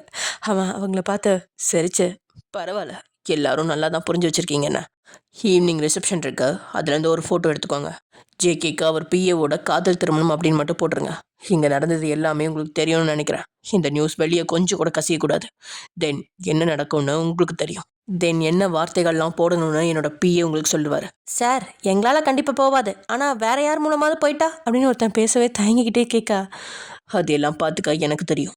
உங்ககிட்ட சொன்ன வேலையை மட்டும் எல்லாரும் செய்யுங்க. இப்போ எல்லாரும் போயிட்டு ஈவினிங் 8 o'clock வந்துடலாம். அதுக்கு முன்னாடி வேறு எந்த நியூஸும் வரக்கூடாது. ஓகே சார் அப்படின்னு எல்லாரும் சொல்ல, யார் பற்றிலையும் எதிர்பார்க்காம அவன் எழுந்து வெளியே நடக்கிறான். அப்பா, அவர் முன்னாடி மூச்சு விடவே பயமாக இருக்குது. எப்படி தான் அந்த மொத்த சாம்ராஜ்யத்தையும் ஒரே ஆளாக கட்டி ஆள்றாரோ. அதுதான் ஜேகே. சொல்லுவாங்கள்ல, இவ்வளோ நடந்ததே ஒரு விஷயமாவது வெளியே போயிருக்குமா? இங்கேருந்து போனவங்களும் மூச்சு கூட விட்டுருக்க மாட்டாங்க. ஏன்னா அவங்க எல்லாத்துக்கும் ஜேகே சாரை பற்றி தெரியும். அவர் வாய் பேசாது, கையில் இருக்கா துப்பாக்கி தான் பேசணும். ஆனால் அவருக்கு எப்படி அவங்க பிஏ கூட லவ் வந்திருக்கும் அப்படின்னு ஒரு பொண்ணு கேட்க, இங்கே பாரு, அது உனக்கு எப்படின்னு தெரியும். ஆனால் அதுக்கப்புறம் நீ உயிரோடு இருக்க மாட்ட, பரவாயில்லையா? ஐயோ, என்ன சொல்கிற? இப்போ நம்ம இருக்கிறது ஜேகே சார் கோட்டை. இங்கே சவுத்துக்கும் காது இருக்கும். அதனால் இங்கே எதுவும் பேசாமல் இருக்கிறது தான் நல்லது எல்லாத்துக்கும். இப்போ நம்மளை போக சொல்லிட்டார்ல, சீக்கிரம் எல்லாரும் இங்கேருந்து கிளம்புவோம் அப்படின்னு எல்லாருமே அறக்க பறக்க அங்கேருந்து கிளம்பிட்டாங்க. அங்கே நடந்த எல்லாத்தையுமே சாமி ஒரு புன்னகையோட பார்த்துட்ருக்காரு. சாமிக்கும் ஜேகேக்கும் இது ஒரு சொல்ல முடியாத உறவு. ஜேகேயோட கண் பேசினா சாமி அதை செயல்படுத்திடுவான். ஜேகேயோட ரகசியங்கள் எல்லாமே சாமிக்கும் தெரியும். அவனுக்கு தெரியும் அப்படிங்கிறது ஜேகேக்கும் தெரியும். இவனும் சொன்னதில்லை, அவனும் கேட்டதில்லை. சாமிக்கு தான் தெரியுமே, கேள்வி கேட்டால் பதில் கிடைக்காது, வேலை தான் போகும் அப்படின்னு. அதனால் அவனும் கேள்வி கேட்காமலே வாழ்ந்துட்டான். ஜேகே நேராக தன்னோட ரூமுக்கு போய் லேப்டாப்பில் வேலை பண்ண ஆரம்பிச்சிட்டான். வயன் இன்னும் தூங்கிட்டு தான் இருக்கா. அப்போ ஜின்னும் ஜேஹோப்பும் வந்து பேசிகிட்டு இருக்கா. மச்சான், இது உன்னோட இடம் முதலே சொல்லியிருக்கலாம், நான் நல்லா என்ஜாய் பண்ணியிருப்பேன்ல. இப்போ மட்டும் என்ன போய் என்ஜாய் பண்ண? நான் ரெடியாக இருக்கேன், ஆனால் அவள் வர மாட்டேங்கிறாளே. யாரு அது? மச்சான், நான் உங்கள்கிட்ட ஒன்று கேட்பேன். என்ன? எனக்கு ஒரு பொண்ணை பிடிச்சிருக்கு மச்சி. யாரு? அது நான் இன்னொரு நாள் சொல்கிறேன். நான் யாரை கூட்டிகிட்டு வந்தாலும் நீ என்னை சேர்த்து வைக்கணும், சரியா? அது நீ சொல்கிற ஆளை பொறுத்து இருக்கு. என்னடா இப்படி சொல்கிற? நாமெல்லாம் ஒன்றா படித்தோம், உன் கூட இத்தனை வருஷமாக இருக்கேன், என்னை பற்றி உனக்கு தெரியாதா? நான் கேட்டால் உன் பொண்ணை கூட நீ எனக்கு கல்யாணம் பண்ணி கொடுக்கணும்டா அப்படின்னு ஜின் சொல்ல, ஜேகே அவனை பார்த்து முறைச்சு, ஒரு கிழவனுக்கு போய் நான் என் பொண்ணை கொடுப்பேனா? அடப்பாவி, என்னை பார்த்தா கிழவ மாதிரியா இருக்கு. டே லூசு பயலே, அவன் குழந்தை பெருசாகிறப்ப நீ கிழவனா தானே இருப்ப அப்படின்னு ஜேஹோப் சொல்ல, அடா ஆமாம் அப்படின்னு சிரிச்சு வைக்க. அப்புறம் ஜேகே, இப்போ குழந்தைன்னு சொல்லும்போது தான் எனக்கு ஞாபகம் வருது. எப்படி கீழே எல்லாரும் அவள் ப்ரெக்னெண்ட்டாக இல்லைன்னு சொன்னாங்க, நீ தான் சொல்ல சொன்னியா? கர்ப்பமா இல்லாட்டி கர்ப்பமா இல்லைன்னு தான் சொல்லுவாங்க. டேய் என்னடா சொல்கிற? அவள் ப்ரெக்னெண்ட்டெல்லாம் இல்லை, அதான் டாக்டர் சொன்னார்ல, அப்போ ஏன் நம்ப மாட்டேங்கிறீங்க? டேய், நீ சொன்னதான் நினச்சிட்டோண்டா. ஆனால் வயன் ப்ரெக்னெண்ட்டாக இருக்கிறத தானே சொன்னான். அவள் டெஸ்ட் எல்லாம் எடுத்து பார்த்தேன்னு சொன்னாலே. யாரோ அவங்களே ஒரு முடிவு எடுத்துகிட்டு பேசக்கூடாது. ஹாஸ்பிட்டல் போய் செக் பண்ணி பார்த்தீங்களா? அங்கே போய் செக் பண்ணாமல் சும்மா வீட்டில் வந்து ஏதோ செக் பண்ணி பார்த்துட்டு பேசிகிட்டு இருக்கிறது. ரொம்ப திட்டாதடா, பாவம்டாவ. இந்த குழந்தைக்காக, அதுவும் உன் குழந்தைங்கிற சந்தோஷத்தில் தான் வாழ்கிறேன்னு சொன்னான். இப்போ குழந்தையே இல்லைன்னு தெரிஞ்சா பாவம்டா, ரொம்ப கஷ்டப்படுவா. எங்கடா அவ? அவளும் உன்ன மாதிரி தான் பேசிட்டு மயங்கி விழுந்துட்டா. ஐயோ, என்னடா சொல்கிற? இப்போ அவன் எங்க? அவள் ரூமில் தூங்குறா. நான் போய் உடனே பார்க்குறேன் அப்படின்னு எழுந்து அந்த ரூமுக்கு பக்கத்தில் போக, ஒரு நிமிஷம். என்னடா? அது ஹஸ்பண்ட் அண்ட் ஒய்ஃபோட பெட்ரூம். அனாவசியமாக யாரும் உள்ளே போகிறத நான் விரும்ப மாட்டேன். அவள் வெளியே வந்த உடனே பார்த்துக்க அப்படின்னு சொல்லி லேப்டாப்பில் வேலை பார்த்துட்டு இருக்கான். அடப்பாவி, எப்போ இருந்துடா இப்படியெல்லாம் பேச கற்றுக்கிட்ட? நடத்துடா நடத்து, நீ சொல்கிறது என்னமோ சரியாக தான் சொன்னேன், எனக்கு தான் அறிவில்லை அப்படின்னு அவனோட மாற்றத்தை நினச்சி புழம்பிக்கிட்டே வந்து திரும்ப அதே இடத்துல உட்காரான் ஜின்னு. ஆனால் இவ்வளோ சீக்கிரம் நீ மாறுவேன்னு நினைக்கலடா. ஜேஹோப் ஜின்னை பார்த்து சிரிச்சு வைக்கிறான். சரி, அந்த பொண்ணு யாரு? ஏண்டா, எப்படி பேச்சு மாற்றினாலும் அந்த விஷயத்த மட்டும் மறக்க மாட்டியா நீ? கேட்ட கேள்விக்கு பதில். அது நம்ம அக்காவோட சிஸ்டர் நிலா தான். வேலை செய்கிற ஜிகேவோட கை அப்படி நின்றுச்சு. நிமிந்தவனை பார்க்க, அவளும் என்ன லவ் பண்ணுறாடா அப்படின்னு முகத்தை கீழே தொங்க போட்டுக்கிட்டான் ஜின்னு. ஜேகே திரும்பவும் லேப்டாப்பில் வேலை பார்த்துட்டு இருக்கான். டேய் என்னடா ஒன்றுமே சொல்ல மாட்டேங்கிற? முன்னாடி எனக்கு தெரியும். என்னடா சொல்கிற அப்படின்னு ஃப்ரெண்ட்ஸ் 2 பேரும் அதிர்ச்சி அவனை பார்க்க, எப்படா உனக்கு தெரியும், எப்போ இருந்து தெரியும் அப்படின்னு கேள்வி மேலே கேள்வி கேட்டுக்கிட்டே இருக்கான். என் ஆஃபீஸில் நடக்கிற எதுவும் என் கண்ணை விட்டு போகாது. அப்புறம் என்ன என்கிட்ட கேட்கவே இல்லை? நீயா சொல்கிற வரைக்கும் வெயிட் பண்ண. அடப்பாவி, எல்லாம் தெரிஞ்சுக்கிட்டு அமுக்கடி மாதிரி இருந்திருக்கியா? எஸ், நான் வேற உன்னை நினச்சி பயந்துட்டே இருந்தேன்டா. சரிடா, அக்கா கிட்ட பேசுடா. என்னால் முடியாது. டேய் ஜேகே ப்ளீஸா, அவளுக்கு வேற பக்கம் மாப்பிள்ளை பார்த்துட போகிறாங்கடா. நீ சொன்னா அக்கா கண்டிப்பாக கேட்பாங்க. அடுத்தவங்களோட வாழ்க்கையில் தலையிட எனக்கு பிடிக்காது. உனக்கு நிலா வேணும்னு நினச்சா நீயே போய் அவங்க கிட்ட கேட்டுக்கோ. என்னால் ஒன்று மட்டும்தான் பண்ண முடியும். அக்கா என்கிட்ட கேட்குறப்போ சம்மதம்னு பதில் சொல்வேன், அவ்வளோதான். அடப்பாவி, உன் காதலுக்கு நான் எப்படியெல்லாம் ஹெல்ப் பண்ணியிருக்கேன். என்ன பண்ணியிருக்க? மாமா வேலை தான் பார்த்துருக்க. டேய் என்னடா இப்படி அசிங்கப்படுத்துற? நடந்ததை கொஞ்சம் யோசிச்சு பாரு. டேய், உன் வாழ்க்கையில் விளக்கேற்று தானடா நான் அப்படி பண்ணேன். அதுவும் நீ அந்த பொண்ணை ஒன்றும் செய்ய மாட்டேங்கிற நம்பிக்கையில் தான்டா நான் உன் வீட்டில் தங்க வச்சேன். நீ அப்படி பண்ணா அதுக்கு நான் என்னடா பண்ண முடியும்? உன் தங்கச்சியா இருந்தா அப்படி பண்ணியிருப்பியா? அப்படி கேட்க ஒரு நிமிஷம் அதிர்ந்தவனை பார்க்குறான் சின்ன. நீ என்னை புரிஞ்சுக்கிட்டது அவ்வளோதானா ஜேகே? ஏன்டா இப்படிலாம் பேசுகிற? இப்போது ஒயன் என் தங்கச்சி மாதிரி தான். என் தங்கச்சியாகவே இருந்திருந்தாலும் அவள் காதலுக்கு மதிப்பு கொடுத்து அவளை உன் கூட சேர்த்து வைக்க தான் பார்த்துருப்பேன். நான் பண்ணது எனக்கு தப்பாக தெரியலடா. அப்புறம் இன்னொன்று புரிஞ்சுக்கோ, உன் கண்ணில் காதல் இல்லாமல் இருந்திருந்தா என் தங்கச்சியாக இருந்தாலும் உன் கூட சேர விடாமல் பண்ணியிருப்பேன் அப்படின்னு பேசிட்டு அங்கேருந்து எழுந்து வெளியே போயிட்டான். போகிற அவனையே ஒரு புன்னகையோட பார்த்துட்டு இருக்கான் ஜேகே. ஏன்டா ஜேகே அவன் மனசை இப்படி கஷ்டப்படுத்துற? அவன் உன் நல்லதுக்காக தான் இதெல்லாம் செஞ்சிருக்கான்னு உனக்கு தெரியாதா? எப்போதான் உன் மேலே அன்பாக இருக்கிறவங்களா புரிஞ்சுக்க போறியோ அப்படின்னு ஜேஹோப்போ சோகமாக பேசிட்டு அங்கேருந்து போயிட்டான். ஜேகே கொஞ்ச நேரத்துலேயே ஜின்னுக்கிட்ட ஃபோன் பண்ணி சில வேலைகளை கொடுக்க அவனோட கம்பெனி ஸ்டாஃப்ஸ் எல்லாருமே அங்கே அழைப்பு விடப்படுது. அவனோட மொத்த கம்பெனியில் வேலை செய்கிற எல்லா எம்ப்ளாயீஸுமே ஹாஃப் டே லீவ் எடுத்து ரிசப்ஷனுக்கு வர மாதிரி சொல்லிட்டான். அப்புறம் அந்த ஊரோட பெரும் புள்ளிகள் எல்லாத்துக்குமே அழைப்பு விடப்பட்டுச்சு. அப்புறம் ஜேகேவே நேரடியாக சிஎம்க்கு ஃபோன் பண்ணி, திடீர் கல்யாணம், அதனால் நேரடியாக சொல்ல முடியல, இன்றைக்கி ஈவினிங் ரிசப்ஷன் இருக்குது, நீங்கள் கண்டிப்பாக வரணும் அப்படின்னு சொல்ல அவங்களும் கண்டிப்பாக வரதா சொல்லிட்டாங்க. அங்கே வேலைகள் தடபுடலாம் நடந்துட்டுருக்கு. எத்தனை பேர் வருவாங்க அப்படின்னு கணக்கு வச்சுக்கவே முடியாது. அந்தளவுக்கு அவனோட பிஸ்னஸ் சாம்ராஜ்யம் வளர்ந்துருக்கு. அவனோட தொழிலாளர்களை சேர்த்தாலே 2000 பேர்த்துக்கு மேலே வரும். அதனால் சாப்பாடுலாம் எக்கச்சக்கமாக தயாராகிட்டு இருக்கு. அந்த மிகப்பெரிய ஹோட்டலில் எல்லா இடத்துலையுமே தயாராகிட்டு இருக்கு சாப்பாடு. அது மட்டும் இல்லாமல் தமிழ்நாட்டில் இருக்க ஏழை எளியவங்களுக்கு கருணை இல்லங்களுக்கும் மதிய உணவு, இரவு உணவு அப்படின்னு அவன் சார்பில் போட்டுட்ருக்காங்க. வச்சிருக்காங்க. அப்புறம் அவனோட பெண்கள் மையத்தில் மதியத்துக்கு மேலே எல்லாத்துக்குமே புது துணிகள் வழங்கப்படுது. விஷயத்தை கேள்விப்பட்டதுமே அவங்களுக்கு மகிழ்ச்சியாக இருக்குது.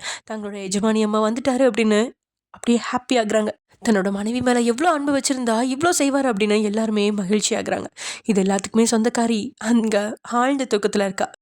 அவரோட ரிசப்ஷன் நேரடி ஒளிபரப்பு செய்யணும் அப்படின்னு எல்லா மீடியாக்களும் அவன் மண்டபத்துக்கு முன்னாடி குவிஞ்சிருக்காங்க. ஜினுக்கும் ஜேஹப்க்கும் மாறி மாறி ஃபோன் வந்துக்கிட்டே இருக்கு. சாமியும் இடைவிடாமல் ஃபோன் பேசிக்கிட்டு தான் இருக்கான். ஜேகேக்கு ஃபோன் வர அவன் எதையுமே எடுக்கல. நைட்டு 7 மணி அப்படிங்கிறதுனால எல்லாமே வேகமாக தயாராகிட்டு இருக்கு. ஒரு 4 மணி அளவில் மயக்கத்துலேருந்து கண் விழிக்கிறா வயன். தூங்கி எழுந்து ஓரளவுக்கு நல்லாவே இருக்கு. எழுந்து உட்காந்து சோம்பல் மறைக்க இடத்தை சுற்றி பார்க்குறா. அப்போதான் அவளுக்கு நினைவு வருது எல்லாமே. ஒரு ஆழ்ந்த பெருமூச்சனை எடுத்து விட்டு கீழே பார்க்க அவளோட ட்ரெஸ்ஸு மாற்றிருக்கு. ஐயோ இது எப்படி அப்படின்னு பார்க்க அந்த ட்ரெஸ்ஸு ஒரு முட்டிக்கால் வரைக்கும் மட்டும்தான் இருக்குது. ஐயோ யார் ட்ரெஸ்ஸை மாற்றி விட்டுருப்பான்? இந்த ரங்கூன் மட்டும்தான் நம்ம கூட இருந்துச்சு. ஐயோ அப்போ அவன் தான் இப்படிலாம் பண்ணியிருக்கணும். அன்னைக்கு ஒரு முறை அவன் தான் பண்ணி விட்டான்னு சொன்னான். டேய் அப்படின்னு கோமா கத்திட்டு எழுந்து நடக்க ஆரம்பிச்சிட்டா. அவளை நடக்கக்கூட முடியல. திடீர்னு தலை சுற்றுற மாதிரி இருக்கா. அவள் கீழே விழ போக அப்போ அவளை ஒரு கை தாங்கி பிடிக்குது. அவன் மெல்ல கண்களை திறந்து பார்க்க ஜேகே தான் அவளை தாங்கிட்டு இருக்கான். அவளை அப்படியே அழைச்சிட்டு போய் பெட்டில் உட்கார வைக்கிறான். எழுந்த உடனே என்னை கூப்பிட வேண்டியதானா? ஆமாம் நீ யாரு? உன்னை எதுக்கு நான் கூப்பிடணும் அப்படின்னு முகத்தை திருப்பிக்கா. அப்போதான் அவளுக்கு ஞாபகம் வந்தது. ஏய் எதுக்குடா என் ட்ரெஸ்ஸை மாத்தினா? என்ன டாவா அப்படின்னு புருவத்தை சுருக்கி கேட்கா. ஆமாண்டா என்னோட அனுமதி இல்லாமல் எதுக்கு இதெல்லாம் பண்ண? நான் பார்க்காததா அதனால மாற்றி விட்டேன். ஏன் இதுக்கு முன்னாடி உனக்கு ட்ரெஸ்லாம் மாற்றி விட்டது இல்லையா? அவன் அப்படி சொன்னதுமே அவனை மறைக்கிறான். அதெல்லாம் நீ ஏன் பண்ணுறேன்னு தான் கேட்குறேன். நான் தான் உனக்கு ஒன்றுமே இல்லையே. ஒரு வேலைக்காரங்க கிட்ட சொன்னால் அவங்களே மாற்றி விட்டு போகிறாங்க. சரிதான், ஆனால் என் ரூம்குள்ள வேறு யாரும் வர்றது எனக்கு பிடிக்காது. அப்போ நான் வந்தப்போ ஒன்றும் சொல்ல? நான் உன்னை வான்னு சொல்லையே, நீயே வந்த. அதுக்கு நான் என்ன பண்ணுறது? கொஞ்சமாவது அறிவு வேணும், அடுத்தவங்க பெட்ரூம்குள்ளே போகக்கூடாதுன்னு. இப்போ ஒன்றும் நான் இந்த ரூம்குள்ளே வரல, நீ தானே கூட்டிகிட்டு வந்த. இப்போ தான் இது இருக்குது அதனால அப்படின்னு அவன் கழுத்தில் இருந்த மஞ்சள் கயித்தை காண்பிக்கிறான்.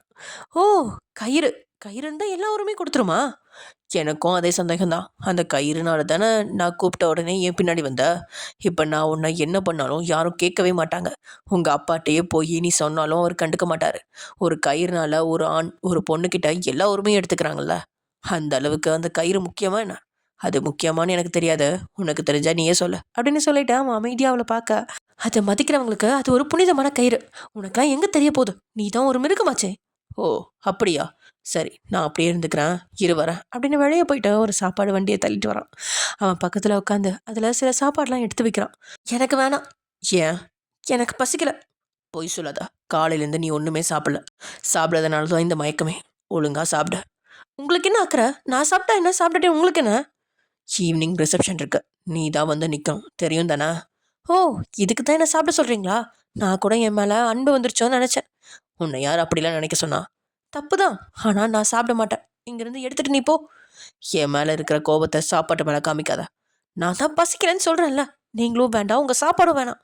உன்னை எப்படி சாப்பிட வைக்கிறதுன்னு எனக்கு தெரியும். நீ என்ன சொன்னாலும் செஞ்சாலும் நான் சாப்பிட மாட்டேன். ஓ அப்படியா அப்படின்னு அவளை பார்த்து சிரிச்சுட்டு அங்கே இருந்த சாப்பாடை எடுத்து அவன் வாய்க்கு பக்கத்தில் கொண்டுட்டு போகிறான். அவன் முகத்தை திருப்ப அதை தான் வாய்க்குள்ளே போட்டு அவளை பார்க்குறான். இவனா பைத்தியமா, நம்ம கூட்டம் வந்துட்டு அவன் சாப்பிட்றான் அப்படின்னு யோசிக்கும் போது அவள் தலையை பிடிச்சு தான் பக்கத்தில் இழுக்கு. நோடி போனதில் அவள் வந்துட்டு மேலே தான் உதட்ட பொறுத்துறான். அவள் உறைஞ்சி போய் அவன் கண்களையே பார்க்க அவன் கண்ணாலேயே சிரித்து அவனோட வாய்க்குள்ளே இருந்த சாப்பாடை அவள் வாய்க்குள்ளே தள்ளி விட்டான். நாக்கள் இன்னும் தள்ளிவிடா, அதை அவள் அப்படியே முழுங்கிட்டான். கொஞ்ச நேரம் அவன் அப்படியே இருக்கா. அவள் தான் சுயவடைஞ்சு அவனை தள்ளி விட்டான். உடனே தன்னோட உதட்டை தொடச்சிக்கிட்டு ஏய் என்னடா பண்ணுற அப்படின்னு கோமா கேட்கா. நீ தான் சாப்பிட மாட்டேன்னு சொன்ன, அதான் என் ஸ்டைலில் சாப்பிட வச்சேன். ஏய் அதுக்கு நான் இப்படியா பண்ணுவாங்க? இப்போ நீ சாப்பிடாட்டி இந்த மொத்த சாப்பாட்டையும் நான் இப்படி தான் ஊட்டுவேன். முடிவு உன் கையில். ஏய் உன்ன அப்படின்னு கோமா பல்ல கடிச்சிட்டு கொடு நான் சாப்பிட்டு தொலைக்கிறேன் அப்படின்னு அதை வாங்கி சாப்பிட ஆரம்பிச்சிட்டா. குட் கேர்ள் அப்படின்னு சொல்லிட்டு எழுந்து வெளியே போயிட்டான். சேக்கே ச்சே இப்படி பண்ணுவான்னு நான் நினச்சி கூட பார்க்கல. பொறுக்கி ஒயன், நீ அவன்கிட்ட ஜாக்கிரதையாக தான் இருக்கணும். அவன் காதலோட உன்கிட்ட நெருங்கலை, ஏதோ ஒரு திட்டத்தோடு தான் நடக்கிறான்னு நினைக்கிறேன். உன்னோடது காதல் நினச்ச மனசு. அவன் இப்படியே கிட்ட வந்தானா அப்புறம் நீ விழுந்துருவ. அப்புறம் உன் சுயமரியாதை இங்கே கேள்விக்குறையாயிடும். அதனால அவன்கிட்ட எந்த விதத்திலையும் நீயும் நெருங்காத, அவனும் நெருங்காத மாதிரி சூழ்நிலையை நீ உருவாக்கிக்கோ அப்படின்னு நினச்சிக்கிட்டு சாப்பிட ஆரம்பிக்கா. பாத்ரூமில் அவன் நடந்துக்கிட்ட விதம் அவள் கண்ணு முன்னாடி தெரியா. சி கருமோ எங்கெல்லாம் தொட்டு தொலைஞ்சிருக்கான். அவன் தொட்ட இடமெல்லாம் அவளுக்கு குறுக்கு இருக்குது. அவன் கை இன்னும் அவன் மேலே ஊற மாதிரி இருக்கு. அழப்பாஞ்சு தன்னோட மனசை கட்டுப்படுத்தி நிலைநிறுத்தி சாப்பிட ஆரம்பிக்கிறான். அவளுக்கு நல்லா பசி எடுத்ததால நிறைய சாப்பிட்டா. அவன் உள்ளே வரும்போது எல்லாத்தையும் சாப்பிட்டு முடிச்சிட்டான். யாரோ பசி இல்லைன்னு சொன்னாங்க. பசியில் தான் நீங்கள் ஏதாவது பண்ணிடுவீங்களோன்னு பயந்துட்டு எல்லாத்தையும் சாப்பிட்டேன். ஓ அப்படின்னு சொல்லிட்டு அங்கே இருந்த பெட்டில் கொஞ்சம் நேரம் படுக்கிறான். தான் தலைக்கு 2 கைகளை வச்சு படுத்து கண்ணை மூடும் பொழுது, நான் குளிக்கணும். போய் குளி. அதை என்கிட்ட கேட்குறா. ஓ நான் குளிச்சு விட்டோமா, சரி வா நம்ம போய் குளிப்போம் அப்படின்னு அவன் கண்களை திறந்து அவரை பார்க்க, சி கருமம், ஏன் இப்படிலாம் பேசுகிறீங்க? நான் குளிக்கணும், எனக்கு மாற்றுறதுக்கு ட்ரெஸ் வேணும், அதை தான் கேட்டேன். அதை தெளிவாக கேட்கணும். அதுக்குன்னு இப்படி தான் அசிங்கமாக பேசுவீங்களா? நான் எங்கே அசிங்கமாக பேசினேன்? நீ குளிக்கணும்னு சொன்ன, ஒரு வேளை என்னை குளிப்பாட தான் கூப்பிட்றியோன்னு நினச்சேன். இதில் என்ன தப்பு இருக்கு? என்ன தப்பா? குளிப்பாட நான் என்ன சின்ன குழந்தையா? இதுக்கு முன்னாடி நான் தானே உன்னை குளிப்பாட்டேன். ஐயோ கடவுளே, திரும்ப திரும்ப அதையே சொல்லாதீங்க. உங்களை நான் எதுவுமே பண்ண சொல்லலை. நீங்களே தேவையில்லாமல் அட்வான்டேஜ் எடுத்துட்டு என்னை கேட்காம கண்டதையும் பண்ணிட்டு இப்போ அதை வேற சொல்லி காமிக்கிறீங்களா? நான் ஒன்றும் சொல்லி காமிக்கிறேன். உன் ட்ரெஸ் வர இன்னும் 1 hour ஆகும். எனக்கு கொஞ்சம் டயர்டாக இருக்குது, நான் தூங்கணும். கொஞ்ச நேரம் பேசாமல் இரு. அப்போ என் ட்ரெஸ்ஸு? நான் மட்டும்தான் இருக்கேன், என்னை மீறி யாரும் இங்கே வரமாட்டாங்க. முடிஞ்சா இந்த ட்ரெஸ்ஸை போட்டுக்கோ, இல்லை ட்ரெஸ் இல்லாமல் இருந்தாலும் எனக்கு ஓகே தான் அப்படின்னு கண்களை மூடி தூங்க ஆரம்பிச்சிட்டான். ஐயோ கடவுளே, எப்படியெல்லாம் பேசுகிறான்? இப்படியெல்லாம் பேசுவான்னு எனக்கே இப்போ தான் தெரியும். கொஞ்சம் கூட வெக்கமே இல்லாமல் எப்படி பேசுகிறான்?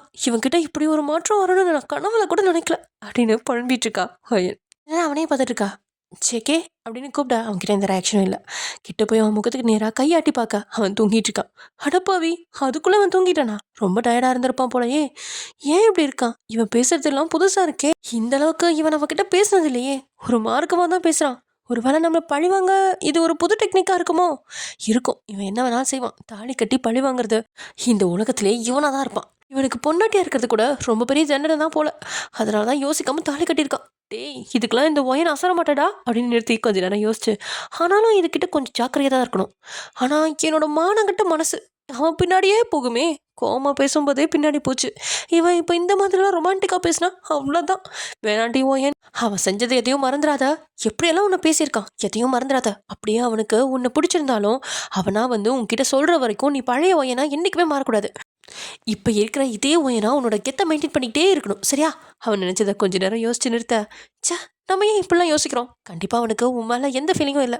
தேவையில்லாமல் மனசை போட்டு குழப்பிட்டு கனவு வாழ்க்கை வாழக்கூடாதுடி. வேணா பாரு, நாளைக்கு உனக்கு டிவோர்ஸ் பேப்பர் தருவான். ஏன்னா அவனுக்கு உன்னை சுத்தமாக பிடிக்காது. நீயும் தேவையில்லாமல் மனசில் ஆசை வளர்த்துக்கிட்டு இருக்காத. ஜேகேயோட சாப்டர் உன் லைஃப்பில் இனி இல்லை அப்படின்னு தனக்கு தானே சொல்லிட்டு குளிக்க போகிறான். அங்கே போனதும் அந்த ரூமை பார்க்க தன்னோட ட்ரெஸ்லாம் இருக்குது. ஐயோ, இதெல்லாம் அவன் தானே கழட்டியிருப்பான். எங்கெல்லாம் தொட்டு தொலைஞ்சானோ இட்டியர். நான் கொஞ்சம் சுயநனவோடு இல்லைன்னா அவ்வளோதான், ஏதோ ஒன்று பண்ணி வச்சிடறான். அப்போ அவள் உட்காந்த இடம் நினைவு வர, அவன் அவளுக்கு கிஸ் கொடுத்தது, அவன் நடந்த விதம் கண்ணு முன்னாடி வர, வெக்கத்தில் அவளோட முகம் பூ மாதிரி சிவக்குது. ஐயோ, என்ன பண்ணிட்டு இருக்க அவன்? அவன் உன்னோட எதிரி. அவனை பற்றி யோசிக்கிறது தப்பு. வந்த வேலை என்னவோ அதை மட்டும் பாரு அப்படின்னு குளிக்க ஆரம்பிக்கிறான். அப்போது அவளோட வயிற்றுல அவளோட கைப்பட அப்போ தான் நினைவு வருது. அவளோட வயிற்றுல குழந்தை இப்போ இல்லை அப்படின்னு. இந்த கடவுள் ஏன் என்ன மட்டும் இப்படி சோதிக்கிறாரு அப்படின்னு நினைக்க அவரோட கண்களில் கண்ணீர் வருது. சரி, நம்ம டாக்டரை பார்க்காம நம்மளே நினச்சிக்கிட்டது நம்ம தப்பு தான் அப்படின்னு மனசை தேத்திக்கவும் ஆரம்பிக்கிறான். அப்போ அவனுக்கு முன்னாடி குழந்தை இல்லைன்னு தெரிஞ்சிருக்கு. அப்புறம் எதுக்கு என் கழுத்தில் தாலி கட்டணும்? முன்னாடியே சொல்ல வேண்டியதானே, எதுக்கு இப்போ சொல்லணும் அப்படின்னு யோசிச்சுக்கிட்டு குழம்ப வேற எதுக்காக இருக்கும்? கூட வச்சு என்ன அழ வைக்கதான். இவனுக்கு எல்லாம் கொஞ்சமாவது ஏதாவது ஃபீலிங் இருந்ததானே. சரியான ஜடம் அப்படின்னு வேண்ட வெறுப்பா குளிச்சுட்டு வெளியே வரா. ஈரத்தலையுடனே அந்த பெட்டில் உட்காந்து யோசிச்சுட்டு இருக்கா. தான் குழந்தை பற்றியே நினச்சிட்டு இருக்கா. அந்த கிட்டில் பார்த்தது முதல்ல ஒவ்வொன்றும் நினைவில் வருது. தான் குழந்தைகிட்ட பேசினது, குழந்தைய பற்றி ஜேக்கி கிட்ட சொன்னது, அவன் அவளை தப்பாக பேசினது, அவன் வார்த்தைகள் ஒவ்வொன்றுமே தான் காதில் ஒழிச்சிக்கிட்டே இருக்கு. அதை பற்றியே யோசிச்சுட்டு இருக்கிற 1 மணி நேரம் ஆயிடுச்சு. சரியாக 1 மணி நேரம் கழிச்சு ஜேக்கியோட மொபைல் ரிங் அடிக்குது. அவன் எழுந்து அலாரத்தை ஆஃப் பண்ணிவிட்டு திரும்பி அவளை பார்க்க அவன் முதுகு பக்கம் மட்டும்தான் தெரியுது. தண்ணி சொட்ட சொட்ட ஈரத்தலோட உட்காந்துட்டு இருக்கா. அவன் எழுந்து முன்னாடி வந்து பார்க்க அவளோட கை அவளோட வயிற்று மேலே இருக்கு. ஜேகேக்கும் அவன் என்ன நினச்சிட்டு இருக்கா அப்படிங்கிறது புரிஞ்சிருச்சு. அவள் தாடையை பிடிச்சு தன்னை பார்க்க வைக்கிறான். இப்போ எதுக்கு இப்படி உட்காந்துட்டு இருக்கா? ரிசப்ஷனுக்கு நேரமாச்சு, கிளம்பணும். முடியாது. நீ ஏன் இப்படி உட்காந்துட்டு இருக்கேன்னு எனக்கு தெரியும். எனக்கு தெரிஞ்சு ஒரு வேளை உன்னோட அந்த கிட் எக்ஸ்பைரி டேட் முடிஞ்சிருக்கலாம். அதனால தான் நீ கன்சீவ் ஆயிருக்கேன்னு காமிச்சிருக்க. அது காமிச்ச உடனே நீ டாக்டர்கிட்ட போய் பார்த்துருக்கணும். ஆனால் நீ போகலை. இப்போ வர அந்த குழந்தை இருக்குன்னு நம்பிட்டே இருந்திருக்க. அது உன் தப்பு தானே? ஓ, அப்போ உனக்கு நான் சொன்ன அன்னைக்கே இதெல்லாம் தெரிஞ்சிருக்குல்ல. அப்பயே என்கிட்ட ஏன் சொல்லலை? இதுக்கு முன்னாடி நீ சொன்ன காரணங்களும் சரியாக தான் இருந்திருக்கு. நான் உன்கிட்ட ப்ரெக்னெண்ட்டாக இருக்கேன்னு சொன்னப்பவே நீ சொல்ல வேண்டியதானே? அது ஏன் அந்த அன்னைக்கு சொல்லலை? அன்னைக்கு நான் எவ்வளோ கேவலமாக பேசினேன். பேசி முடிச்சுட்டாவது சொல்ல வேண்டியதானே? எதுக்கு நான் என் மனசில் ஆசையை வளர்த்த? நீ இல்லாட்டியும் பரவாயில்ல, இந்த குழந்தையோட என் வாழ்க்கையை நடத்தலாம்னு நினச்சேன். இந்த விஷயத்தை தெரிஞ்ச உடனே உங்ககிட்ட சொல்ல வேண்டான்னு தான் நினச்சேன்.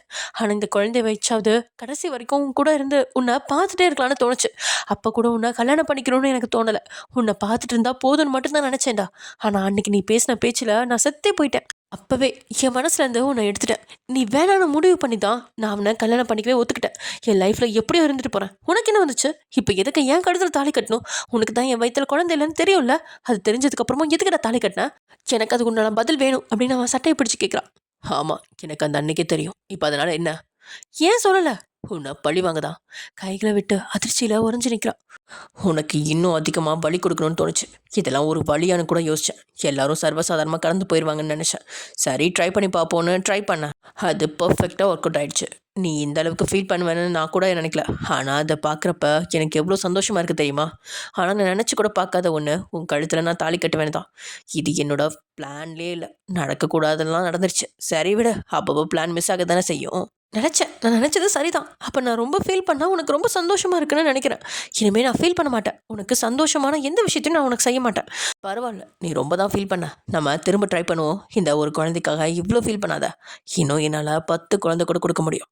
என்ன சொல்கிற அப்படின்னு ஒரு மார்க்கமாக அவளை பார்த்து, சரிக்கா போதும் சார், அது அவங்க குழந்தை செத்து போச்சுல, அப்படியே விடுங்க. இப்போ அதை நினச்சி எனக்கு சந்தோஷமாக தான் இருக்குது. உன்னை மாதிரி ஒரு அப்பனை பார்க்குறதுக்கு பதிலாக இந்த உலகத்தையே நான் பார்க்கலன்னா அது போயிடுச்சு. வேற ஒரு நல்ல உலகத்துக்கு அது சந்தோஷமாக நல்ல அப்பாவோட இருக்கும். இவன் அப்படி சொல்லதும் ஜெக்கியோட முகம் கோவத்தில் இருக்குது. அங்கேருந்து சோத்துல தான் கைகளை குத்துறான். உன்னை இப்படி பார்க்க தானே ஆசைப்பட்டேன். என்னையவே அள வைக்கிறியா? உனக்கு இனி இருக்குடா அப்படின்னு மனசுக்குள்ள நினச்சிக்கிட்டு அவனை பார்த்து சிரிச்சிட்டு இருக்கா வயன். அங்கேருந்து கோமா அழுக்கு போயிட்டான். வெளியே சிரிச்சாலும் உள்ள வலிக்குது. அங்கேருந்து ஹேர் ட்ரையர் எடுத்து தலையை காய வைக்கிறான். அப்புறம் வெளியே போக அங்கே ஒரு பொம்மையில் ஒரு அழகான ட்ரெஸ் இருக்குது. ஒயிட் கலரும் ரெட் கலரும் கலந்தல ஒரு கவுன் இருக்குது. இது உலகோட மிகப்பெரிய வடிவமைப்பாளரால் உருவாக்கப்பட்டது. ஜேகே ஃபோனில் ஏதோ பார்த்துட்டு இருக்கா. 2 பொண்ணுங்க கைகள் கட்டிக்கிட்டு தலையை குனிஞ்சபடி நின்றுட்டு இருக்காங்க. அவள் வந்ததுமே அவளை பார்த்து, இன்னும் 1 ஹவரில் ரிசப்ஷன் இருக்கு, சீக்கிரம் கிளம்பு. அவள் எதுவும் பேசாமல் அமைதியாக நிற்கா. இங்கே பாரு, இப்போ இந்த ஊர் உலகத்துக்கு நீ ஜேகேவோட மனைவி. உள்ள எப்படி இருந்தாலும் வெளியில் நீ மிஸ்ஸஸ் ஜேகேவை தான் நடந்துக்கணும். வர முடியாதுன்னு சொன்னால் உனக்குலாம் சாய்ஸே கிடையாது, வந்து தான் ஆகணும். அவன் அப்படி சொல்லவுமே அவளுக்கு கோவம் வருது. நான் வர முடியாது, நீங்களே போய் தனியாக நின்றுக்கோங்க. சரி, உங்கள் அப்பனுக்கு ஃபோன் பண்ணி இங்கே மேலே வர சொல்கிறேன். என்னத்தை புள்ள வளர்த்து வச்சிருக்கான் அந்த ஆளு. ஹலோ, உங்களுக்கு எவ்வளோ தைரியம் இருந்தால் எங்கள் அப்பாவை பற்றி தப்பாக பேசுவீங்க? கொஞ்சம் கூட மரியாதை இல்லாமல். நீ எனக்கு மரியாதை கொடுக்க மாட்டா, நான் மட்டும் உங்கள் அப்பனுக்கு மரியாதை கொடுக்கணுமா? உங்களுக்கு நான் மரியாதை கொடுத்துட்டு தானே இருக்கேன். எங்க புருஷன் சொன்ன பேச்சை கேட்கவே மாட்டேங்கிறியே, இதெல்லாம் வேலைக்காகாது. இரு, உங்கள் அப்பனை இப்போவே வர சொல்கிறேன். நாக்கு பிடுங்குற மாதிரி 4 கேள்வி கேட்டதான் அந்த ஆளுக்கு உரைக்கும் அப்படின்னு ஃபோன் எடுக்க ஷாக்கானவ, ஐயோ வேணாம், நான் கிளம்புறேன். ஏற்கனவே இங்கே நடந்த பிரச்சனையில் அவரே நொந்து போயிருக்காரு. மேலும் மேலும் அவருக்கு நான் கஷ்டத்தை கொடுக்க விரும்பலை. புரிஞ்சா சரி.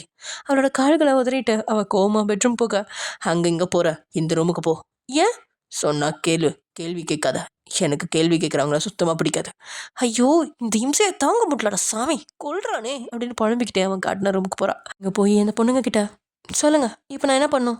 மேடம், இந்த ட்ரெஸ்ஸை போடணும். ஓகே, ஹெல்ப் பண்ணுங்க. மேம், இது என்ன? இதெல்லாம் இன்னஸ் மேம், சார் கொடுக்க சொன்னார். அவள் அதிர்ச்சியாக எடுத்து பார்க்க அவள் அளவுக்கு சரியாக இருக்கு. பொறுக்கி, இவனுக்கு மட்டும் எப்படி தெரியும்? இதெல்லாம் யாராவது வாங்குவாங்களா? ஏன் தான் இப்படிலாம் இருக்கானோ அப்படின்னு தலையில் அடிச்சுக்கிட்டு ட்ரெஸ் மாற்ற ஆரம்பிக்கிறான். ஜேகேவும் உள்ளே போய் கிளம்பி வரான். வெளியே உட்காந்து அவன் வேலைகள்லாம் பார்த்துட்டு இருக்கா. 1/2 மணி நேரம் கழிச்சு அந்த பொண்ணுங்களாம் வெளியே வர அவங்க பின்னாடி வயன் வரா. அவன் திரும்பி பார்க்க அந்த ட்ரெஸ்ஸில் தேவதை மாதிரி இருக்கா. அந்த ட்ரெஸ் அவளுக்கு கச்சிதமாக புரிஞ்சிருக்கு. விரிஞ்சிருந்த அவளோட கூந்தல், முகத்தில் சின்ன ஒப்பனைகள் கூட பேரழகியா இருக்கா. அவளை பார்த்துக்கிட்டே இருக்கலாம் போல தோணும். அவளை ரசிச்சுக்கிட்டே தலையிலேருந்து கால் வரைக்கும் பார்க்குறான் ஜேகே. ஆனால் முகத்தில் எதுவும் காட்டிக்கல. அந்த பொண்ணுங்க அவன் முன்னாடி வந்து நிற்கா. போகலாம் அப்படின்னு சைகை காமிக்க அவங்களும் போயிட்டாங்க. போகலாம் அப்படின்றா. இன்னும் 15 மினிட்ஸ் இருக்கு. அதனால என்ன, போகலாம் அப்படின்னு சலிச்சிட்டே சொல்ல அவன் எதுவும் பேசாமல் அங்கேருந்து சோஃபாவில் உட்காந்து லேப்டாப்பில் வேலை பார்க்க ஆரம்பிச்சிட்டான். இவ்வளோ அங்கேருந்து சோஃபாவில் உட்காந்து எதிர்ச்சியாக அவனை பார்க்குறான். பிளாக் கலர் கோட் ஷூட்டில் அவ்வளோ அழகாக இருக்கான். எப்படி தான் இவ்வளோ அழகாக இருக்கானோ. இவன் வயிற்றுக்குள்ளே இருந்தப்போ இவனோட அம்மா இவன் அழகாக்கிறதுக்கு என்னென்னமோ சாப்பிட்ருப்பாங்களாட்டிருக்கு. எப்பவுமே மூஞ்சி சிடுசிடுன்னு இருக்கும். அப்பவும் அழகாக தான் இருக்கான். அவனோட அழகான கண்களையும், கோபத்தில் சிவக்கிற அந்த கூர்மையான மூக்கும், சிற்பமாக செதுக்கி இருக்கிற அந்த உதடுகளையும் பார்த்தா யார் சொன்னா பொண்ணுங்களை மட்டும்தான் வர்ணிக்க முடியும்னு? இவனை பார்த்தா அப்படியே கவிதையாக கொட்டுதே அப்படின்னு அவனை மேலேருந்து அப்படியே கொஞ்சம் கொஞ்சமாக பார்க்க அப்படியே அவளோட கண்கள் கீழே இறங்குது. அப்படியே அவனை பார்த்து ரசிச்சிட்டு இருக்க. ஐயோ வயன், என்னடி பண்ணுற? வெக்கமே இல்லாமல் அவனை இப்படி சைட் அடிக்கிறா. வயன், அவன் உன் எதிரி அப்படின்னு அவனோட மனசாட்சி அவகிட்ட வம்புக்கு வருது. ஆமாம்ல, சி, வெக்கமே இல்லாமல் அவனை போய் சைட் அடிக்கிறேனே. அவன் எவ்வளோ கோவம் திட்டினாலும் எனக்கு மட்டும் புத்தி வர மாட்டேங்குது அப்படின்னு அவன் மனசுக்கு போனப்ப, என்ன சைட் அடிச்சது போதும், வா கிளம்பலாம் அப்படின்னு குரல் கேட்க நிமிந்து பார்க்க அங்கே ஜேகே நின்றுட்டு இருக்கான். நான் ஒன்றும் உன்னை சைட் அடிக்கல, தேவையில்லாமல் பேச வேணாம் அப்படின்னு முகத்தை திருப்பிக்கிட்டா. ஓ அப்படியா? கண்ணு வைக்காம என் கண்ணு, மூக்கு, உதடெல்லாம் பார்த்துட்டு இருந்தே, அதனால கேட்டேன். ஐயோ ஒயன் இப்படி டைரக்டாவா சைட் அடிக்கிறது, மானத்தையே வாங்குறான் அப்படின்னு மனசுக்குள்ள தன்னை திட்டிக்கிட்டே இருந்து நிற்கிறான். இங்கே பாரு ஜேகே, நான் ஒன்றும் சைட் அடிக்கல, யோசிச்சுட்டு இருந்தேன். அப்படி என்ன யோசனை? ஒன்றும் இல்லை, வா டைம் ஆச்சுன்னு சொன்னல, கீழே போடான் அப்படின்னு அவன் முன்னாடி நடக்க அவன் பின்னாடி போகிறான் ஜேகே. கீழே ஏற்பாடுகள்லாம் பயங்கரமாக இருக்குது. மிகப்பெரிய ஹாலில் நிறைய சேர் போட்டு அரேஞ்ச்மெண்ட்லாம் பண்ணியிருக்காங்க. ஹோட்டல் உள்ளேயும் வெளியே வராண்டாலையும் மிகப்பெரிய டிவி வச்சு நேரடி ஒளிபரப்பு செய்கிற மாதிரி இருக்குது. விருந்தினர்கள் எல்லாருமே வர ஆரம்பிச்சிட்டாங்க. அங்கே கூட்டம் அலை மோதிட்டு இருக்கு. பழக்கம் போல் இல்லாமல் அவனோட பாடி கார்ட்ஸில் நிறைய பேர் இறக்கப்பட்டிருக்காங்க. எல்லாருமே பாதுகாப்புக்குன்னு நிறுத்தி வச்சுருக்காங்க. வரவங்க எல்லாரையுமே சோதனை செஞ்சுட்டு இருக்காங்க. அவன் கம்பெனியில் வேலை செய்கிறவங்களா இருந்தா ஐடி கார்டு இல்லாமல் யாரையும் உள்ள அனுமதிக்கிறது இல்லை. அவங்ககிட்ட பிஸ்னஸ் செய்கிற எல்லாருமே வர ஆரம்பிச்சிட்டாங்க. சரியாக பத்திரிகையாளர்களும் அங்கே வந்து வெளியே காத்துட்ருக்காங்க. ஒரு பெரிய டிவி சேனல்கள் அவனோட ரிசப்ஷனை நேரடி ஒளிபரப்பு செய்யும். அவங்ககிட்ட அனுமதி வாங்குறக்கா வந்து நிற்க ஜேகே வேணான்னு மறுத்துட்டான். ரிசப்ஷன் ஹால் மிகப்பெரிய ஹால். அங்கே மேடையில் பல வண்ணங்களால் அலங்கரிக்கப்பட்டிருக்கு. தேவர்கள் இருக்கிற இடம் மாதிரி இருக்காது. அரசர்கள் உட்கார மிகப்பெரிய சேர் மாதிரி அங்கே வச்சுருக்காங்க. அங்கிருந்த மொத்த இடங்களும் ரோஜா கலரில் அலங்கரிக்கப்பட்டிருக்கு. முதல்ல அரேஞ்ச்மெண்ட்ஸ் பார்க்க வந்த அவனோட ஃப்ரெண்ட்ஸே இந்த இடத்தோட அழகில் மயங்கிட்டாங்க. இப்படி கூட அழகா இருக்குமா அப்படின்னு ஆச்சரியத்தில் உறைஞ்சி நிற்கிறாங்க. ஜேகே என்னமோ பண்ணுறான்டா அப்படின்னு தங்களுக்குள்ளே பேசிகிட்டு இருக்காங்க. இந்த மாதிரி ஒரு ரிசப்ஷன் ஹாலை நான் பார்த்ததே இல்லைடா மச்சி, அவன் ரசிகன்டா, இப்படியெல்லாம் வாழணும்னு முடிவு பண்ணியிருக்கான் பாரு. பார்க்குற நமக்கே கண்ணுக்கு குளிர்ச்சியாக இருக்குது. அதை அனுபவிக்கிற அவங்களுக்கு எப்படி இருக்கும்? அவங்க வேலையை மேற்பார்வை மட்டும் பார்த்துட்டு இருக்காங்க. அங்கே முக்கால்வாசி வேலை முடிஞ்சிச்சு. அலங்காரங்களால் ரோஜாக்களால் பூ மரங்கள் அப்படின்னு அழகோட உச்சமாக இருக்குது. அங்கே வந்தவங்க எல்லாமே வாயை பழந்துட்டு பார்த்துட்டு இருக்கா. எல்லாருமே ஏதோ பிளான் பண்ணி வச்சுருக்காங்க. சின்ன ஜேஹோப்க்கு ஃபோன் பண்ணி அவன் வரதை உறுதி செஞ்சுக்கிட்டான். வயன் குடும்பத்தினரும் ஜேகேவோட குடும்பத்தில் இருக்கிற எல்லாருமே அங்கே வந்துட்டாங்க. இதெல்லாம் பார்த்த வயனோட அப்பாவுக்கு தான் பேரதிர்ச்சியாக இருக்குது. இப்படி ஒரு இடத்துல தான் புள்ள வாழ போகிறோம் அப்படிங்கிற மகிழ்ச்சியில் அவருக்கு ஒன்றுமே புரியல. ஜேகேவோட கல்யாணம் நடக்கிறதுல அவருக்கு மற்றற்ற மகிழ்ச்சி. வயனோட தாய்க்கு எல்லை கடந்த மகிழ்ச்சி. ஏன்னா அவருக்கு வயன் ஜேகேவை லவ் பண்ணுறது தெரிஞ்சிருந்துச்சு. ஒரு முறை அவளோட ரூமுக்கு சுத்தம் பண்ண போகும்போது ஜேகேயோட ஃபோட்டோவை பார்த்துட்டாங்க. ஆனால் அவங்களால எதுவுமே செய்ய முடியல. கல்யாணம் முடிவு செஞ்சிருந்ததால அதில் அவள் வாழ்க்கை மட்டும் இல்லை, அதில் அவள் அப்பாவோட உயிரும் இருந்ததுனால அவங்களும் எதுவும் பேசலை.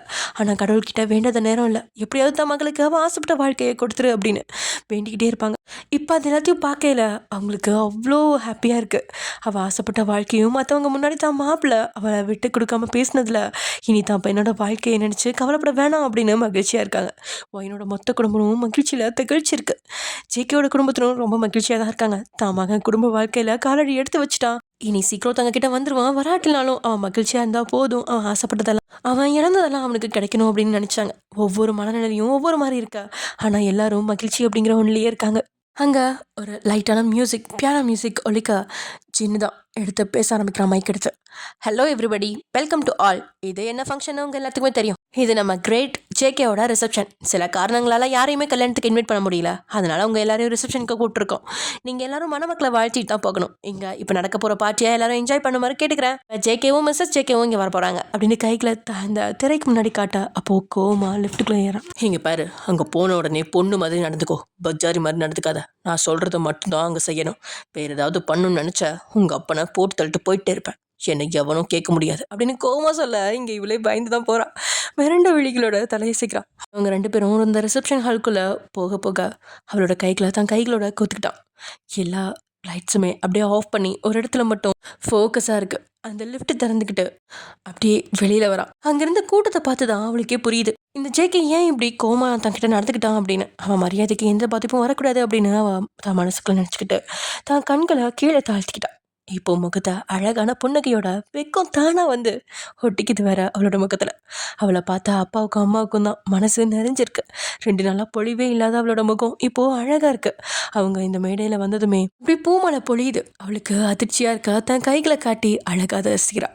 அங்கேருந்த ஃபோட்டோகிராஃபர்ஸ் எல்லாமே வளைச்சு ஃபோட்டோக்களை எடுத்துக்கிட்டு அவங்களோட முகபாவனைகளை மறக்காமல் தன்னோட கேமராவில் கேப்சர் பண்ணிகிட்ருக்காங்க. கீழே இருந்து பார்க்குறவங்களுக்கும் அந்த காட்சி அழகாக தான் இருக்குது. வெளியே அந்த நேரடி காட்சிகள் எல்லாமே டிவியில் பார்த்துட்டு இருந்த அந்த ஊழியர்களுக்குமே தாங்க காண்பது கனவா நினைவா அப்படின்னு இருக்குது. ஜோடி பொருத்தம் எவ்வளோ அழகாக இருக்குது, நம்ம முத்துராளியம்மா சாருக்கு ஏற்றவங்க தான் அப்படின்னு தங்களுக்குள்ளே பேசிகிட்டு இருக்காங்க. ஜேக்கியும் கைகளை பிடிச்சிக்கிட்டு அவங்களுக்காக போடப்பட்டிருந்த அந்த சேரில் போய் உட்காராங்க. எப்பா என்ன ஜோடி பொருத்தம், என் கண்ணே படடும் போல அப்படின்னு ஜின்னும் மைக்கில் சொல்லி இந்த ஜோடியை இன்னும் மகிழ்விக்க இந்த இந்தியாவிலே புகழ்பெற்ற நடன குழு வந்திருக்காங்க. இவங்களுக்காக சின்ன பெர்ஃபார்மன்ஸ் பண்ணணும்னு காத்துட்டு இருக்காங்க. எனக்குமே ஆர்வமாக இருக்குது, வாங்க பார்க்கலாம் அப்படின்னு சொல்ல எல்லா லைட்ஸும் அப்படியே ஆஃப் பண்ணி பண்ணி கொஞ்ச நேரத்துலேயே அந்த ஹால் நடுவில் விளக்குகள் எரியுது. அப்படியே ஆண்களும் பெண்களும் 4 குழுக்களாக பிரிஞ்சு அந்த ஹாலில் நடுவில் ஆரம்பிச்சிட்டாங்க. தென் கடைசியாக பாட்டு முடிகிற சமயத்தில் அங்கே இருக்க அந்த ரோஜா குவியல்களில் அந்த ரோஜாவை எடுத்து இவங்களும் அவங்கள மேலே தூவி விட்டுட்டு அப்படியே ஆடிட்டு இருக்க வயனுக்கு அவ்வளோ சந்தோஷமாக இருக்குது. அவள் அழகாக அதெல்லாம் ரசிச்சுட்டு இருக்கா. ஹாய் காய்ஸ், எல்லாரும் என்ஜாய் பண்ணியிருப்பீங்கன்னு நினைக்கிறேன். கல்யாண ஜோடிக்காக மற்றவங்க ஆடினதை பார்த்தீங்க. இப்போ எங்கள் நண்பனுக்காக நாங்கள் எல்லாரும் கொடுக்குற சின்ன கிஃப்ட் அப்படின்னு அவன் கீழே போக முன்ன மாதிரி லைட்ஸ்லாம் ஆஃப் ஆகி எரிய அங்கே ஜின்னும் நிலாவும் ஆடுறதுக்கு சரியாக 2 முதுகுகளும் ஒட்டுனபடியே நின்றுட்டுருக்காங்க. என்ன அவங்களும் ஆடிட்டு இருக்கா. இடையில ஜெய்ஹோப்பும் பூர்ணியும் வந்து ஆட ஆரம்பிச்சிட்டாங்க. அதுக்கப்புறம் வயனோட ஃப்ரெண்ட்ஸும் கூட வந்து ஆட ஆரம்பிச்சிட்டாங்க. அவங்கள பார்த்து மகிழ்ச்சியில் கண் வதிக்கிறா வயன். ஃப்ரெண்ட்ஸ் எல்லாருமே ஆடிக்கிட்டே மேடிக்கு மேலே வர பொண்ணுங்க வயனை பிடிச்சி இழுக்க ஆண்கள்லாம் ஏகேயோட கையை கூட தொடல. சின்னதான் அவன் கைகளை பிடிச்சு கெஞ்சிக்கிட்டு இருக்கான். வா மச்சி வந்து ஆடு அப்படின்னு. மற்றவங்களுக்கு தைரியம் இல்லாமல் ஜின்னை கோத்து விட்டுட்டாங்க. மச்சி நீ சூப்பராக ஆடுவ தெரியுமா, வா மச்சி அப்படின்னு கையை பிடிச்சி இழுக்கிறான் ஜின்னு. ஜெய்கே முறைக்கும் ப்ளீஸ் மச்சி அப்படின்னு கண்களால் கெஞ்ச அதுக்குள்ளே பொண்ணுங்க வயனை கீழே இறக்கி கொண்டு போய் விட்டாங்க. இவங்க மேலே அவன்கிட்ட கெஞ்சிக்கிட்டு இருக்கா. எல்லா லைட்ஸுமே ஆஃப் ஆகி நடுவில் ஒரு லைட் மட்டும் எரியுது. அப்போது பாட்டு ஒலிக்குது. கண்ணாலனே எனது கண்ணை நேற்றோடு காணவில்லை அப்படின்னு சொல்லிட்டு அவனை பார்த்து கை காட்டி அதுக்கு தகுந்த மாதிரி ஆடிட்டு இருக்கா வயன். அங்கிருந்து எல்லாருமே வெச்சக்கண்ணை வாங்காம அவளையே பார்த்துட்டு இருக்கா. ஃப்ரெண்ட்ஸுக்கே ஆச்சரியம்தான், வயன் இவ்வளோ அழகா ஆடுவாளா அப்படின்னு. ஜேகே கூட ஹிமைக்க மறந்து அவளை தான் பார்த்துட்டு இருக்கான். இதுதான் சாக்குன்னு ஜின்னும் அவன் கையை மெல்ல பிடிச்சு கீழே இறக்கி கொண்டு வந்துட்டான். அதை உணர்ற நிலையில கூட ஜேகே இல்லை. பொறுக்கி பயலை லவ் இல்லைன்ட்டு எப்படி பார்க்குறான் பாரு அப்படின்னு மனசுக்குள்ளே சின்ன அவனை திட்டிக்கிட்டு இருக்கான். அவன் கீழே இறங்கி அவன் பக்கத்தில் வந்ததும் பாடல் நிற்கிது. 2 பேரோட கண்களும் ஒன்றோட ஒன்று இணைஞ்சிருக்கா. அப்படியும் அடுத்த பாட்டு ஓடுது. ஜேகே கை நீட்டா அனுச்சியா அவள் தானா அவன் கையில் தான் கை மேலே வைக்க அவளை உடனே தான் பக்கத்தில் இழுக்கிறான். அந்த நொடி பொழுதுல அவன் மேலே போய் விழுக கண்கள் மட்டும் நகரமாக இருக்குது. அவளுக்கே ஒரு நொடி ஆச்சரியம். அப்போதான் முதல் முறை அவன் கண்களில் காதலை பார்க்குறான். அவளால் அதை நம்பவே முடியல. அவளை சுற்றி சுற்றி ஆடுறான். அங்கேருந்து எல்லாத்துக்குமே ஏதோ சினிமா படம் பார்க்குற மாதிரி தான் இருக்குது.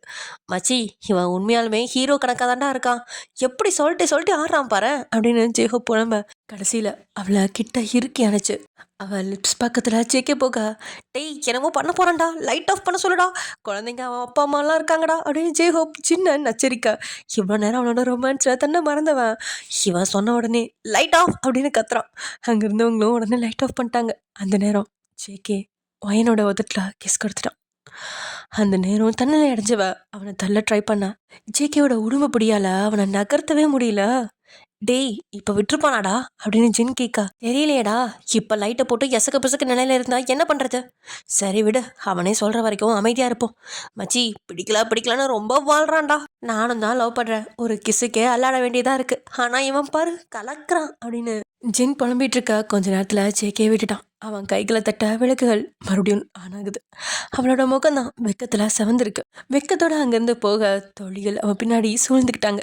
ஃப்ரெண்ட்ஸுக்கும் அங்கேருந்த எல்லாத்துக்குமே அங்கே என்ன நடந்திருக்கும் அப்படின்னு புரிஞ்சிருச்சு. அது எல்லாத்தையும் 2 ஜோடி கண்கள் மகிழ்ச்சியோடனும் வேதனையோடனும் மாறி பார்த்துட்டு இருக்காங்க. என் பாட்டு முடிஞ்சிருச்சு. எல்லா ரிசப்ஷனுக்கு வந்த கிஃப்ட்ஸு அப்புறம் அவங்கள வாழ்த்திட்டு ஃபோட்டோஸ்லாம் எடுத்துகிட்டு போக இப்படியே டைம் ஸ்கிப் ஆகுது. அவனோட ஃப்ரெண்ட்ஸ் தான் பயங்கரமாக கலாய்ச்சிட்டு இருக்காங்க. என்னடி தாலி கட்டுறப்ப பார்த்தா கட்டாய கல்யாணம் மாதிரி இருந்துச்சு, இப்போ பார்த்தா ஏதோ லவ் மேரேஜ் மாதிரி இருக்கு, ஆட்டம் என்ன பாட்டம் என்ன. அப்புறம் ஏன்டா ஜின் அந்த இருட்டுக்குள்ள ஏதோ இச்சுன்னு சவுண்ட்லாம் கேட்டுச்சு, உனக்கு எதுவும் கேட்டுச்சு? ஆமாண்டா மாப்பிள்ள, எனக்கும் தான் கேட்டுச்சு, ரொம்ப சத்தமாக இருந்துச்சு அப்படின்னு 2 பேரும் அவளை பார்த்துக்கிட்டே புன்னகையோட பேச இங்கே வயனுக்கு தான் வெக்கத்தில் இப்படியே கீழே விழுந்துருவான் போல இருக்கு. அவன் முகம் உடனே சவந்து அப்படிலாம் ஒன்றும் இல்லை, எதிர்பார்க்காம நடந்த கல்யாணம் அவ்வளோதான் அப்படின்னு சொல்லி முகத்தை திருப்பிக்கிறான். சரி எல்லாரும் நம்பிட்டோம் அப்படின்னு சொல்லி கிண்டல் பண்ணிட்டு இருக்காங்க. இப்படியே ரொம்ப நேரம் போகுது. ஜேகேவும் வயனும் அப்படின்னு நின்றுட்டு இருக்கா. என்ன அப்படின்னு ஜேகே கேட்கா. எனக்கு ரொம்ப பசிக்குது, சாப்பிட போகலாமா? சரி வா போகலாம் அப்படின்னு சொல்லிட்டு ஜேகே போய் அவன் ரூமுக்கு போயிட்டு இங்கே சாப்பாடு இருக்கு, ஹீரோ இங்கே என்ன சாப்பாடு வர வைக்கிறேன். இல்லை வேணாம், நான் என் ஃப்ரெண்ட்ஸ் கூட போய் சாப்பிட்டுக்கிறேன். அவன் கோமாவளை பார்த்து ஏய் இங்கே பாரு, நீ தி கிரேட் ஜேகேவோட ஒய்ஃப், தமிழ்நாட்டில் நம்பர் 1 பிஸ்னஸ்மேன், அவனுக்குன்னு சில ரூல்ஸ் இருக்குது, அதே மாதிரி அவனோட ஒய்ஃபுக்கும் அதெல்லாம் இருக்கணும். இன்னும் சின்ன பிள்ளைத்தனமாக நடந்துக்காம நீ இருக்கிற இடத்துக்கு தகுந்த மாதிரி நடந்துக்கோ. இப்போ நான் என்ன கேட்டேன்? என் ஃப்ரெண்ட்ஸ் கூட சாப்பிடணும் தானே கேட்டேன். அதை தான் நானும் சொன்னேன். இனி நான் எப்படி இருக்கேனோ என்னோட ஒய்ஃப் நீயும் அப்படி தான் இருக்கணும். ஐயோ சாமி, என்னால் முடியலப்பா. உன்னை மாதிரிலாம் மனுஷங்க இருக்க முடியுமா? உன்னை மாதிரி இந்த உலகத்திலேயே நீ ஒரே ஒரு பீஸ் தான் இருக்க முடியும். உன்னையே எங்களால் தாங்க முடியல. இதில் நானும் இந்த மாதிரி மாறிட்டா விளங்கிடும். என்னாலலாம் தனியாக உன் மூஞ்சியை பார்த்துட்டு சாப்பிட முடியாது. நான் போய் என் ஃப்ரெண்ட்ஸ் கூடயே சாப்பிட்டுக்கிறேன் அப்படின்னு ஒயன் வாசலை நோக்கி போக, என்னடி நான் சொல்லிகிட்டே இருக்கேன், நீ பாட்டுக்கு போகிற அப்படின்னு போகிறவளை எடுத்து சவுத்தோட விட்டு வைக்கிறான். அந்த நெருக்கத்தில் அவளால் பேசக்கூட முடியல. அவளையே பார்த்துட்டு இருக்கான்.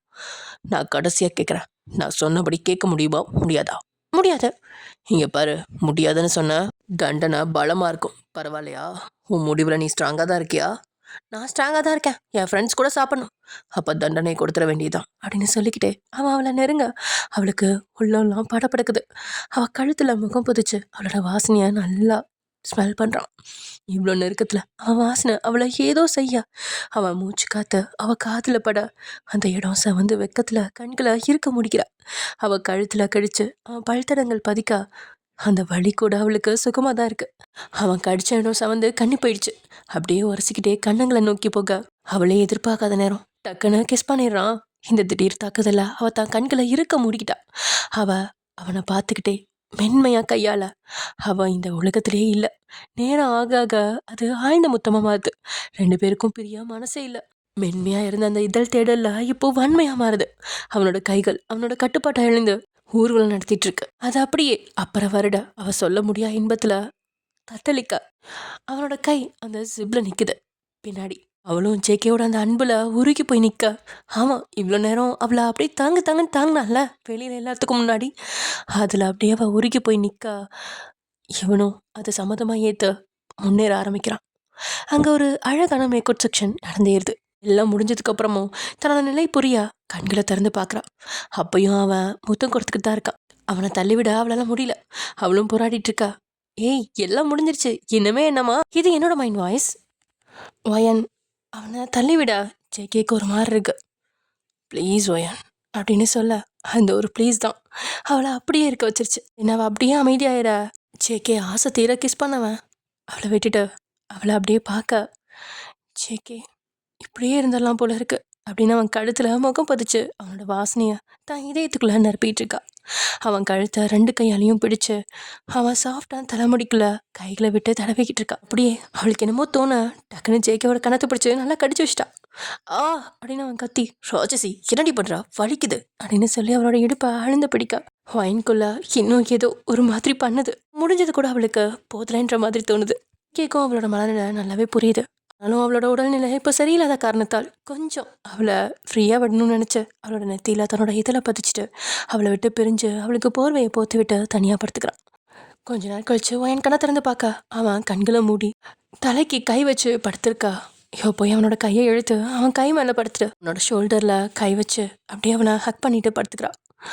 ஜேக்கியும் எதுவும் சொல்ல அப்படியே அமைதியாக தான் படுத்திருக்கான். இவனுக்கு என்ன பிடிக்காதுல்ல, அப்புறம் எதுக்கு என்கிட்ட இப்படிலாம் நடந்துக்கிறான்?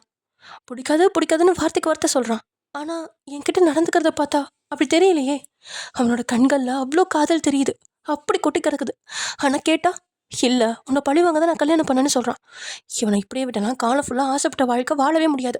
அவன் மனசில் இருக்கிறது என்னென்னு தெரிஞ்சால் மட்டும்தான் அதை முடியும். இது நம்ம தான் கண்டுபிடிக்க முடியும். அவனா வாய் திறந்து சொல்லவே மாட்டான். வாயை திறந்து அடுத்தவங்கள காயப்படுத்துகிற வார்த்தைகள் மட்டும்தான் வருது. அதுவும் நானாக இருந்தால் எக்ஸ்ட்ரா 10 வந்து விழுகும். ஒயன் அவன்கிட்ட பேசடி அப்படின்னு மனசுக்குள்ளே பேசிகிட்டு இருந்தவா. ஆமாம், என்னை காயப்படுத்துவானே, நானும் மனுஷி தானே, எத்தனை காயங்கள் தான் வாங்குறது. அவனோட காதலுக்காக இன்னும் போராட வேண்டியதாக இருக்குமா? இங்கே பாரு, எதுவும் ஈஸியாக கிடச்சிட்டா அதோட அருமை தெரியாது. அவனோட காதல் உனக்கு புதையல் மாதிரி. அவனோட காதலை பெற அளவுக்கு நீனும் அந்த அளவுக்கு அவனை லவ் பண்ணல போல. எனக்கு என்னமோ இன்னும் காதல் பத்தாது, இன்னும் நிறைய லவ் கட்டு. கண்டிப்பாக ஒரு நாள் பாறை தேஞ்சு தான் ஆகும். இந்த ஜென்மத்துக்கு எப்படி அவனோட ஒய்ஃப் நீ தானே அப்படின்னு ஒரு மனசு சொல்ல, இன்னொரு மனசோ எனக்கு அவன் ஒய்ஃபாக இருக்கலாம் ஆசைப்படல, எனக்கு அவனோட காதலியாக இருக்கணும். காதலியாக அவன்கிட்ட அத்துமீறது தான் எனக்கு பிடிச்சிருக்கு. ஆனால் அவன் புரியாத புதிராக இருக்கான். அவனை புரிஞ்சிக்கவே முடியல. ஒரு மிகப்பெரிய கோடு போட்டு யாரையும் உள்ளே விட மாட்டேன்னு அடம் பிடிச்சிட்டு இருக்கான். அது திமிரெடுத்த குழந்தை, அதை அடக்கிறது கஷ்டம்தான். இருந்தாலும் என்னோட காதலால் அவனை வெளிக்கொண்டு வர முடியும்னு எனக்கு தோணுது. இதுக்காக எல்லாத்தையும் நான் பொறுத்துக்கிறேன், எவ்வளோ பேசினாலும் தாங்கிக்கிறேன் அப்படின்னு மனசில் நினச்சிட்டு இருக்கான்.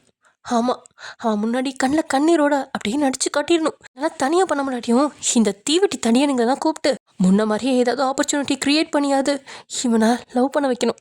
எப்பயுமே இவன் கூடயே இருக்கிற மாதிரி பார்க்கணும்.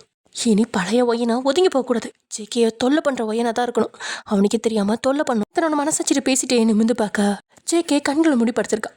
எழுந்து அவன் முகத்துக்கு பக்கத்தில் முகத்தை கொண்டு போய் பார்க்க அவன் கண்களுக்குள்ள கருவழி உருண்டுட்டு இருக்கு. அவ தன்னோட நாக்கால அவனோட மூக்க எச்சு பண்ண. ஏய் என்னடி மாமா? அவன் திடுக்கிட்டு அதிர்ச்சியா கண்களை திறந்து பார்க்குறான். அவனுக்கும் சிரிப்பு வந்துருச்சு. சிரிச்சுட்டே அவனை பார்த்துட்டு இருக்கா. என்னடி மாமா? என்ன மாமா தூங்குறீங்களா? இல்லை, டான்ஸ் ஆடிட்டு இருக்கேன். நான் அந்த பாட்டை ஆஃப் பண்ணிட்டேனே, வேணும்னா சொல்லுங்க, திரும்ப போடுறேன். ஆனால் கண்டிப்பாக டூயட் தான் ஆடுவேன். அப்புறம் அந்த பாட்டில் கடைசியில் முடிகிற மாதிரி தான் நம்மளும் முடிக்கணும், ஓகேவா அப்படின்னு சொல்லி கண்ணடிக்க இவளுக்கு என்னமோ ஆயிடுச்சு. போய் அந்த பக்கம் படு. ஏன் மாமா அப்படி கூப்பிடாதடி அப்படின்னு கண்கள் மூடி தான் பேசிகிட்டு இருக்கான். ஏன் மாமா அப்படி கூப்பிட்டா உள்ள ஏதோ பண்ணுதா? கேவலமாக இருக்கு, வாந்தி வர மாதிரியே இருக்கு. ஐயோ மாமா, நீ வாந்தி எடுக்கக்கூடாது, உன்னால நான் தான் வாந்தி எடுக்கணும். அது இந்த ஜென்மத்தில் நடக்காது.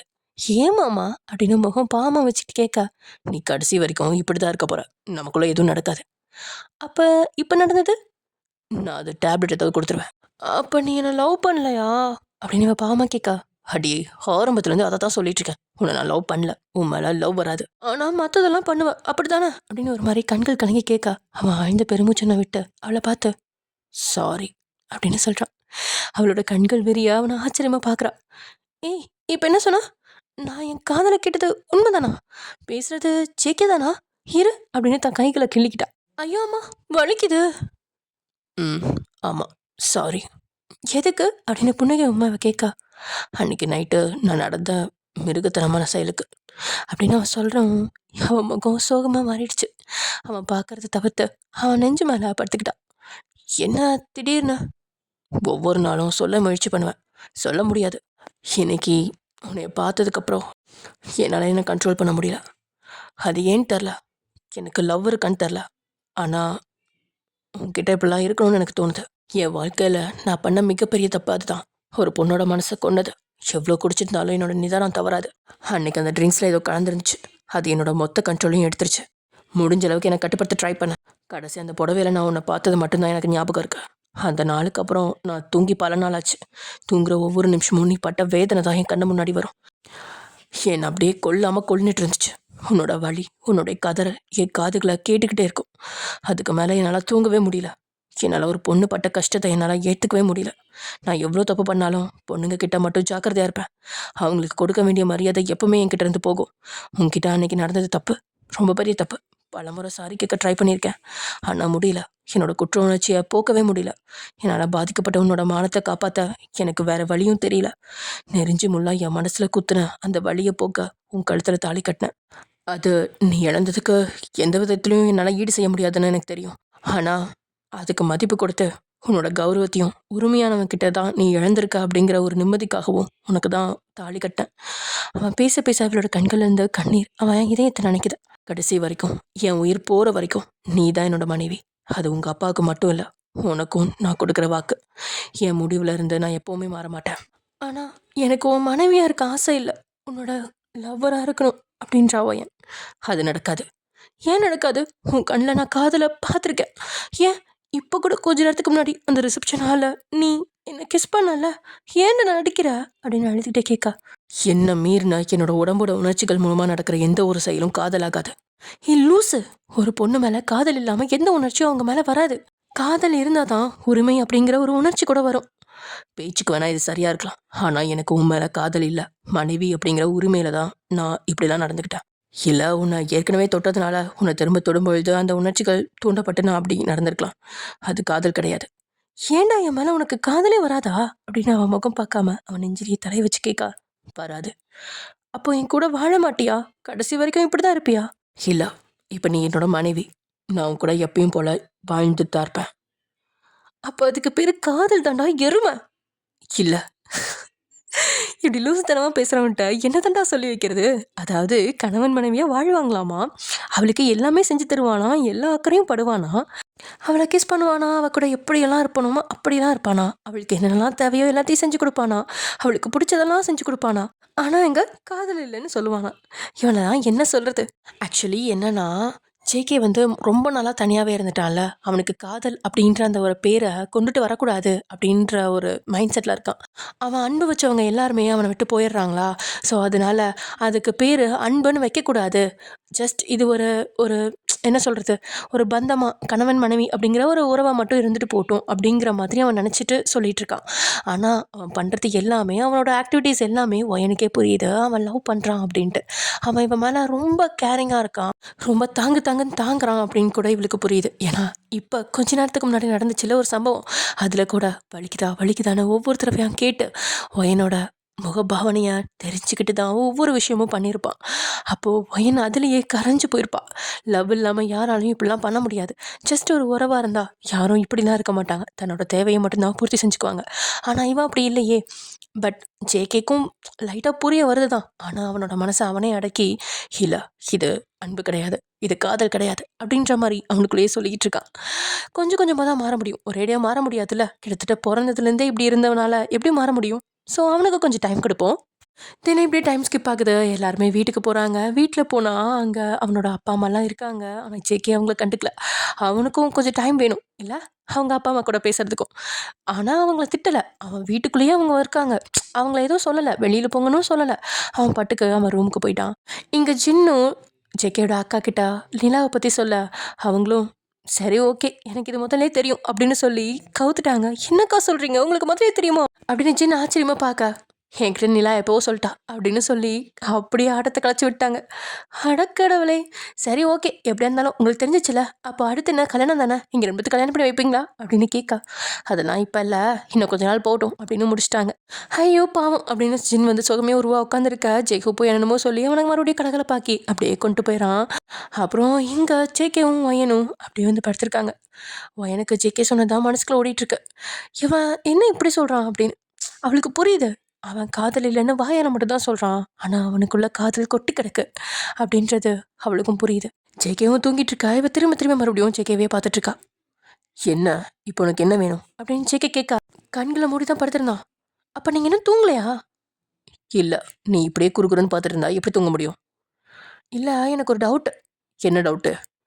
அன்னைக்கு அந்த சாரி வாங்கி வச்சுருந்தீங்கள, நமக்குள்ள அது நடந்த அன்னைக்கு. ஆமாம். அது யாருக்காக வாங்கி வச்சுருந்தீங்க? ஜேகே எதுவுமே பேசல, அமைதியாக இருக்கான். இல்லை, அதோட ப்ளவுஸ் கூட எனக்கு ஃபிட்டாக இருந்துச்சு. எல்லா அளவும் எனக்குன்னு இது வாங்கி வச்ச மாதிரி தான் இருந்துச்சு, பர்ஃபெக்டாக ஃபிட் ஆச்சு. அதான் கேட்டேன், நீங்கள் யாருக்காக வாங்கி வச்சுருந்தீங்க? அது என்னோட கேர்ள் ஃப்ரெண்டுக்காக. யார் அந்த கேர்ள் ஃப்ரெண்டு? எனக்கு தெரியாமல் யார் அது அப்படின்னு கேட்க, அதான் கல்யாணம் ஆயிடுச்சுல, இனிமே அவகிட்ட போக மாட்டேன், கவலைப்படாத அப்படின்னு சொல்லிட்டு ஜேகே தூங்கிட்டான். அடப்பாவி, இப்படி கொளுத்தி போட்டு தூங்குறியே, இப்படி பண்ணா எப்பட்றா, எனக்கு தூக்கம் வராது போலயே, டேய் தெளிவாக சொல்லிட்டு தூங்குடா அப்படின்ற மாதிரி மைண்ட் வாஷில் ஓட்டிட்டு இங்கே ஜேகேவை அந்த தெளிவாக சொல்லிட்டு தூங்குடான்னு சொல்லி ஜேகேவை போட்டு எழுப்பி பார்க்குறா. ஆனால் ஜேகே எந்திரிக்கிற மாதிரி தெரில, நல்லா தூங்குற மாதிரி ஆக்ஷன் காமிச்சிட்டான். ஐயனும் ஐயோ இப்படி புலம்ப விட்டுட்டானே, ஃபர்ஸ்ட் நைட் அதுவுமா எப்படி நடந்திருக்க வேண்டியது. அங்கே ஒரு டைம் முடிச்சதோடு சரி, இங்கே வந்து ஏதாவது பண்ணுவான்னு பார்த்தா இங்கேயும் ஒன்றும் பண்ணாமல் விட்டுட்டு கடைசியில் இப்படி என்னை குழப்பி விட்டுட்டு வர தூங்குறானே. நான்லாம் எத்தனை தடவை பார்த்துருக்கேன், ஃபர்ஸ்ட் நைட்னா கிட்டத்தட்ட ஒரு 4-5 ரவுண்ட்லாம் போகணும். ஆனால் இங்கே என்னடா ஒரே ரவுண்டுக்கு இப்படி தூங்குறான், எரும மாடு. இவனெல்லாம் கல்யாணம் பண்ணிட்டு எப்படி தானே குடும்பம் நடத்த போகிறனோ அப்படின்னு இங்கே வாயன் புலம்பிகிட்ருக்கா. தென் நெக்ஸ்ட் டைம் மார்னிங் எல்லோரும் எழுந்திரிச்சு காலையில் சாப்பாடெலாம் சாப்பிட்டுட்டு அவங்களும் ஒவ்வொருத்தராக கிளம்ப ஆரம்பிச்சிட்டாங்க. ஜேகே யாரையும் கண்டுக்கல, அவன் பாட்டுக்கு ஆஃபீஸ் போயிட்டான். ஜின்னு தான், ஒன்றும் இல்லை அங்கிள், அவன் இன்னும் கொஞ்ச நாள் போகட்டும் சரியாயிருவான் அப்படின்னு சொல்லி ஜேகேயோட அப்பாவெல்லாம் சமாளித்து அனுப்பிச்சி வச்சுட்டு வயன்ட்டையும் சொல்லிவிட்டு ஜின்னும் ஜேஹோப்பும் கூட கிளம்பிட்டாங்க ஆஃபீஸ்க்கு. இங்கே வயன் மட்டும் தனியாக இருக்க. வெளியில் வந்து பார்த்தா அத்தனை பேர் நிற்கிறாங்க. இவங்களாம் யார் அப்படின்னு கேட்க, இவங்களாம் இங்கே வேலை பார்க்குறக்காக வந்திருக்காங்க மேடம் அப்படின்னு அந்த சமையல்காரர் இருக்கார் இல்லையா, அவரோட ஒய்ஃப் வந்து சொல்லிட்டு இருக்காங்க. நீங்கக்கா? நானும் இங்கே வேலைக்காக தான் வந்திருக்கேன் மேடம். என்னது, நீங்கள் அன்றைக்கி எனக்காக தானே சும்மா வந்தீங்க, சும்மா 2 நாள்? ஆமாம் மேடம், ஆனால் இப்போ நீங்கள் இருக்கிறதுனால சார் நிறைய பேர்த்த வேலைக்கு எடுத்திருக்காரு, தோட்டத்தை பராமரிக்க, அப்புறம் வீட்டில் சமைக்கிறதுக்கு. அதுதான் சார் இருக்காரே. ஆனால் இப்போ நீங்கள் இருக்கீங்களா மேடம், உங்களுக்கும் சேர்த்து சமைக்கணும்ல, அப்போ ஆள் கொஞ்சம் வேணும்ல. நான்லாம் பார்த்துக்குவேன்ல. உங்களுக்கு ஒரு டீ காஃபி கூட போட தெரியாதுன்னு சார் சொன்னார் மேடம். ஐயோ, இவனுக்கும் தெரிஞ்சிருச்சா? சரி ஓகே சமாளிப்போம். சரி அதுக்கு எதுக்கு இத்தனை பேர்? இல்லை மேடம், நீங்கள் கஷ்டப்படக்கூடாதுன்னு சார் எல்லாத்தையும் பார்த்து பார்த்து செஞ்சுருக்காரு. ஒவ்வொருத்தருக்கா ஒவ்வொரு வேலை கொடுத்துருக்காரு. இவங்க எல்லாத்தையும் மேனேஜ் பண்ணுறது என்னோட வேலை. ஓ, சூப்பர்க்கா. சரி, எனக்கு ரொம்ப போர் அடிக்குது, என்ன பண்ணலாம்? வாங்க மேடம், உங்களை அப்படியே இங்கே சுற்றி காமிக்கிறேன் அப்படின்னு தோட்டத்தெல்லாம் சுற்றி காமிக்க. அங்கே ஃபுல்லாக மல்லிகைப்பூ செடியாக இருக்குது ஒரு இடத்துல. வாவ் அக்கா, இந்த மல்லிகைப்பூ செடிலாம் செம்மையாக இருக்குது. மேடம், உங்களுக்கு பிடிச்சது மல்லிகைப்பூ செடி தானே? ஆமாம், ஏன் கேட்குறீங்க? இல்லை மேடம், அன்னைக்கு நீங்கள் வந்துட்டு போனதுக்கப்புறம் ஜேகே சார் இந்த தோட்டத்தில் பாதி தோட்டத்தை மல்லிகைப்பூ செடியாலே நிரப்பி வச்சிட்டாரு. என்னக்கா சொல்கிறீங்க? ஆமாம் மேடம் அப்படின்னு சொல்லிட்டு இருக்கா. எனக்கும் ஞாபகம் வருது, அன்னைக்கு அந்த சாரி கட்டியிருந்தப்ப இவங்க தான் வந்து அவளுக்கு மன்னிப்பு வச்சுட்டு போயிருப்பாங்க. அப்போ தான் ஜேகே அவள் கூட இருந்தப்ப எத்தனை தடவை இருந்திருப்போம்ல. அப்போ ஃபுல்லாக அந்த மல்லிகைப்பூவை ஸ்மெல் பண்ண, அப்புறம் அவளோட கழுத்தில் முகத்தை பதிச்சு ஸ்மெல் பண்ண அப்படின்னு தான் இருந்திருப்பான். நினச்சி பார்க்க அவளோட முகம் செவக்க அதுலேயே உங்களுக்கு புரிஞ்சிருச்சு. எனக்கு புரிஞ்சிருச்சு மேடம். அப்புறம் உங்களுக்கு மாம்பழம்னா பிடிக்குமா? ஆமாம். உங்களுக்கு மாம்பழம்னா பிடிக்குன்றது தெரிஞ்சுதான் சார் அங்கே பாருங்க ஒரு மாம்பழ தோப்பையே உருவாக்கிட்டாரு அப்படின்னு காமிக்க. அங்கே பாதிக்கு பாதி மாம்பழம் இருக்கு. என்னப்பா அது அப்படின்னு பார்த்து ஷாக்காய் நிற்கிறா வயன். ஆமாம், ஒரு நாள் மாம்பழத்தை கொண்டு வந்து அப்படியே டேஸ்ட் பண்ணி சாப்பிட்டுட்டு இருந்திருப்பா ஆஃபீஸில், அவனை வெறுப்பேற்றணும் அப்படிங்கிறதுக்காகவே. அதை பார்த்தவன் தான் இந்த வேலையெல்லாம் பண்ணி வச்சுருக்கான். அப்புறம் அப்படியே அங்கேருந்து பார்த்துட்டு அவங்கக்கிட்ட பேசிட்டு அந்த தோட்டத்தெல்லாம் ரசித்து பார்த்துட்டு இருந்துட்டு தென் டயர்டாக இருக்கா, சரி போய் குளிச்சுட்டு ட்ரெஸ்ஸை மாற்றிக்கலாம் அப்படின்னு சொல்லிட்டு போய் ஃப்ரெஷ் ஆகிட்டு எப்படியும் இவனோட ட்ரெஸ்ஸாக இருக்கும், என்ன பண்ணுறது அப்படின்னு சொல்லிட்டு கபோர்டை திறந்து பார்த்தா ஃபுல்லாக அவள் ட்ரெஸ்ஸாக இருக்குது. என்னடா அது அப்படின்னு ஷாக் ஆகி வயன் மறுபடியும் அடுத்தடுத்து கபோர்டை திறந்து பார்க்குறான். ஒன்றில் ஃபுல்லாக சாரீஸ், ஒன்றில் ஃபுல்லாக சல்வார்ஸ், ஒன்றில் ஃபுல்லாக அவளுக்கு போட வேண்டிய ஜுவல்ஸ்ன்னு அப்படி அடுக்கடுக்கா அடுக்கி வச்சுருக்கான் ஜேகே. இதெல்லாம் எப்போ வந்துச்சு? இந்த கல்யாணமே திடீர் கல்யாணம் தானே அப்படின்னு ஷாக் ஆகி வயன் சல்வார் எடுத்து போட்டுக்கிட்டு கீழே வந்து அவங்கக்கிட்ட கேட்கா.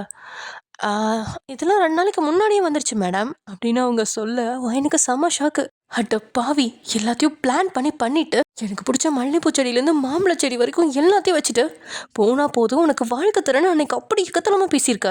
அதுவும் இல்லாமல் என் வயிற்றுல குழந்தை இருக்குன்ற அப்படி கேவலமாக நான் பேசுகிறேன். உன்னெல்லாம் எந்த லிஸ்ட்டில் நான் சேர்க்கறது? உனக்குலாம் பேச தெரியுமா தெரியாதா? இல்லை வேணும்னே என் மனசை கஷ்டப்படுதணும் அப்படி பேசிகிட்டு இருக்கியா? ஏதோ உன்னை புரிஞ்சுக்கிட்டதுனால இவ்வளோ தூரம் நான் வந்து சேர்ந்துருக்கேன். இனிமேலும் உன்னை புரிஞ்சுக்கிட்டு எப்படி தான் நான் வாழ்க்கையை ஓட்ட போகிறனோ முருகா. அந்த சாமி மாதிரி இவனோட கண் அசைவிலேயே நானும் எல்லாத்தையும் தெரிஞ்சுக்கணும் போல. அதுக்கு அந்த சாமிக்கிட்ட தான் நான் ட்ரைனிங் போகணும் அப்படின்னு புலம்பிக்கிட்டே வந்து வீட்டில் உட்காந்தவ ஜேகே கூட அன்னைக்கு நடந்த விஷயம் எல்லாத்தையுமே நினச்சி பார்த்து அப்படியே ஒரு மாதிரி வெக்கத்தில் சிரிச்சிட்டு இருக்கா. அன்னைக்கு ஈவினிங் ஜேகே ஆஃபீஸ் முடிஞ்சு வீட்டுக்கு வந்து ஹாலில் உட்காந்து மறுபடியும் லேப்டாப்பில் வேலையை எடுத்து பார்த்துட்டு இருக்கா. போயன் அங்கேருந்து வந்தவ அவனை பார்த்த உடனே அவனோட லேப்டாப் எடுத்து கீழே வச்சுட்டு அவனோட மடியில் போய் 2 பக்கமும் கால் போட்டு உட்காந்துக்கிட்டா. ஜேகே அவளை கோவமாக பார்த்து இப்போ என்ன பண்ணிட்டு இருக்க நீ அப்படின்னு கேட்கா. பார்த்து தெரிலையா மாமா, ரொமான்ஸ் பண்ணிகிட்ருக்கேன் அப்படின்னு அவனோட 2 கண்ணுங்களையும் பிடிச்சி கிஸ் பண்ணா. அங்கே இருக்க வேலையாளுங்களாம் அதை பார்த்துட்டு டக்குன்னு வெளியில் போயிட்டாங்க. ஜேகே, இப்படி என்ன பண்ணுறேன்னு தெரியுமா அப்படின்னு ஒரு மாதிரி கிறக்கமாக பேச. என்ன பண்ணுறேன்னு எனக்கு தெரியும் மாமா அப்படின்னு சொல்லி அந்த சோஃபாலே அவனை படுக்க வச்சு அவன் மேலே ஏறி படுத்துக்க. ஜேகேவோட கைகால் டாப்ஸ்குள்ளே போகுது. அவன் ஒரு வித கிறக்கத்திலே இருக்கா. மாமா, ஐ லவ் யூ மாமா. நீ என்ன லவ் பண்ணுறியா மாமா அப்படின்னு அவன் சொல்ல, ஹேய் நிஜமாவே நீ என்ன லவ் பண்ணுறியா அப்படின்னு மறுபடியும் கேட்கா. அப்படின்னு ஒரு வித மயக்கத்திலே மறுபடியும் சொல்லிட்டான். அப்போ இது உண்மை தானே, பொய் சொல்லையே அப்படின்னதுக்கப்புறம் தான் அவன் ஒரு மாதிரி ஷாக் ஆகி டக்குன்னு இவளை தள்ளிவிட்டு எந்திரிச்சு உட்காரான். வயனும், என்ன மாமா? எனக்கு வேலை இருக்கு. பொய் சொல்லாதடா பொறுக்கி, நீ என்ன லவ் பண்ணுறேன்னு ஒத்துக்கிட்டல, அப்புறம் என்ன? நான் அப்படிலாம் சொல்ல, ஏதோ ஒரு ஞாபகத்தில் மட்டும் தானே சொன்னேன். நான் என்ன உன்னை லவ் பண்ணுறேன்னு வாய் தரேன் சொன்னேன். இப்போ சொல்லிட்டியே. நான் அப்படிலாம் சொல்ல கிடையாது. போடா, நீ சொன்னாலும் சொல்லாட்டியும் நீ என்ன லவ் பண்ணுறங்கிறது எனக்கு நல்லாவே தெரியுது. எல்லாமலையா அந்த மல்லிகைப்பூ செடியெலாம் அவ்வளோ வச்சிருக்க அப்படின்னு சொல்லிட்டு இருக்கா. இவளோட தலையிலையும் அந்த மல்லிகைப்பூ தான் தொங்கிட்டு இருக்கு சரசரமாக. கிட்டத்தட்ட ஒரு 5 முழம் இருக்கும் அவன் தலையில். இவன் படுத்திருந்தப்ப அந்த மல்லிகைப்பூட வாசத்தில் தான் அவன் கிறங்கி போய் அவன் என்ன செய்கிறான்னு தெரியாமல் அவன் மனசுக்குள்ளே இருந்தது வெளியில் வந்துருச்சு. ஐயோ, ஜேகே எனக்கு லவ் சொல்லிட்டான், இனிமேல் எனக்கு எந்த கவலையும் இல்லை அப்படின்னு சொல்லிட்டு வயன் அங்கேருந்து குதிச்சுக்கிட்டே சின்ன பிள்ளை மாதிரி ஆடிக்கிட்டே போக ஜேகே அவளை பார்த்து, எப்படிலாம் நான் கவுக்குறா கேடி, இவகிட்ட ஒன்றுமே மறைச்சு வைக்க முடியல அப்படின்னு சொல்லி சிரிச்சுட்டு அவன் வேலையை பார்க்க ஆரம்பிக்கிறான். ஓகே டியர்ஸ், அவ்வளோதான். இந்த எஃப்எஃப் முடிஞ்சிருச்சு. Happy ending. ஓகே, இந்த எஃப்எஃப் உங்களுக்கு பிடிச்சிருக்கும்னு நினைக்கிறேன். நெக்ஸ்ட் நிறைய பேர் ஒன் ஷாட்ஸ் கேட்டிருந்தீங்க. ஸோ இனி ஒரு அட்லீஸ்ட் ஒரு 1 வீக்குக்காவது ஒன் ஷாட்ஸ் போடலான் இருக்கேன். நீங்கள் என்ன நினைக்கிறீங்க? ஓகே டியர்ஸ், பாய். நெக்ஸ்ட் வீடியோவில் பார்க்கலாம்.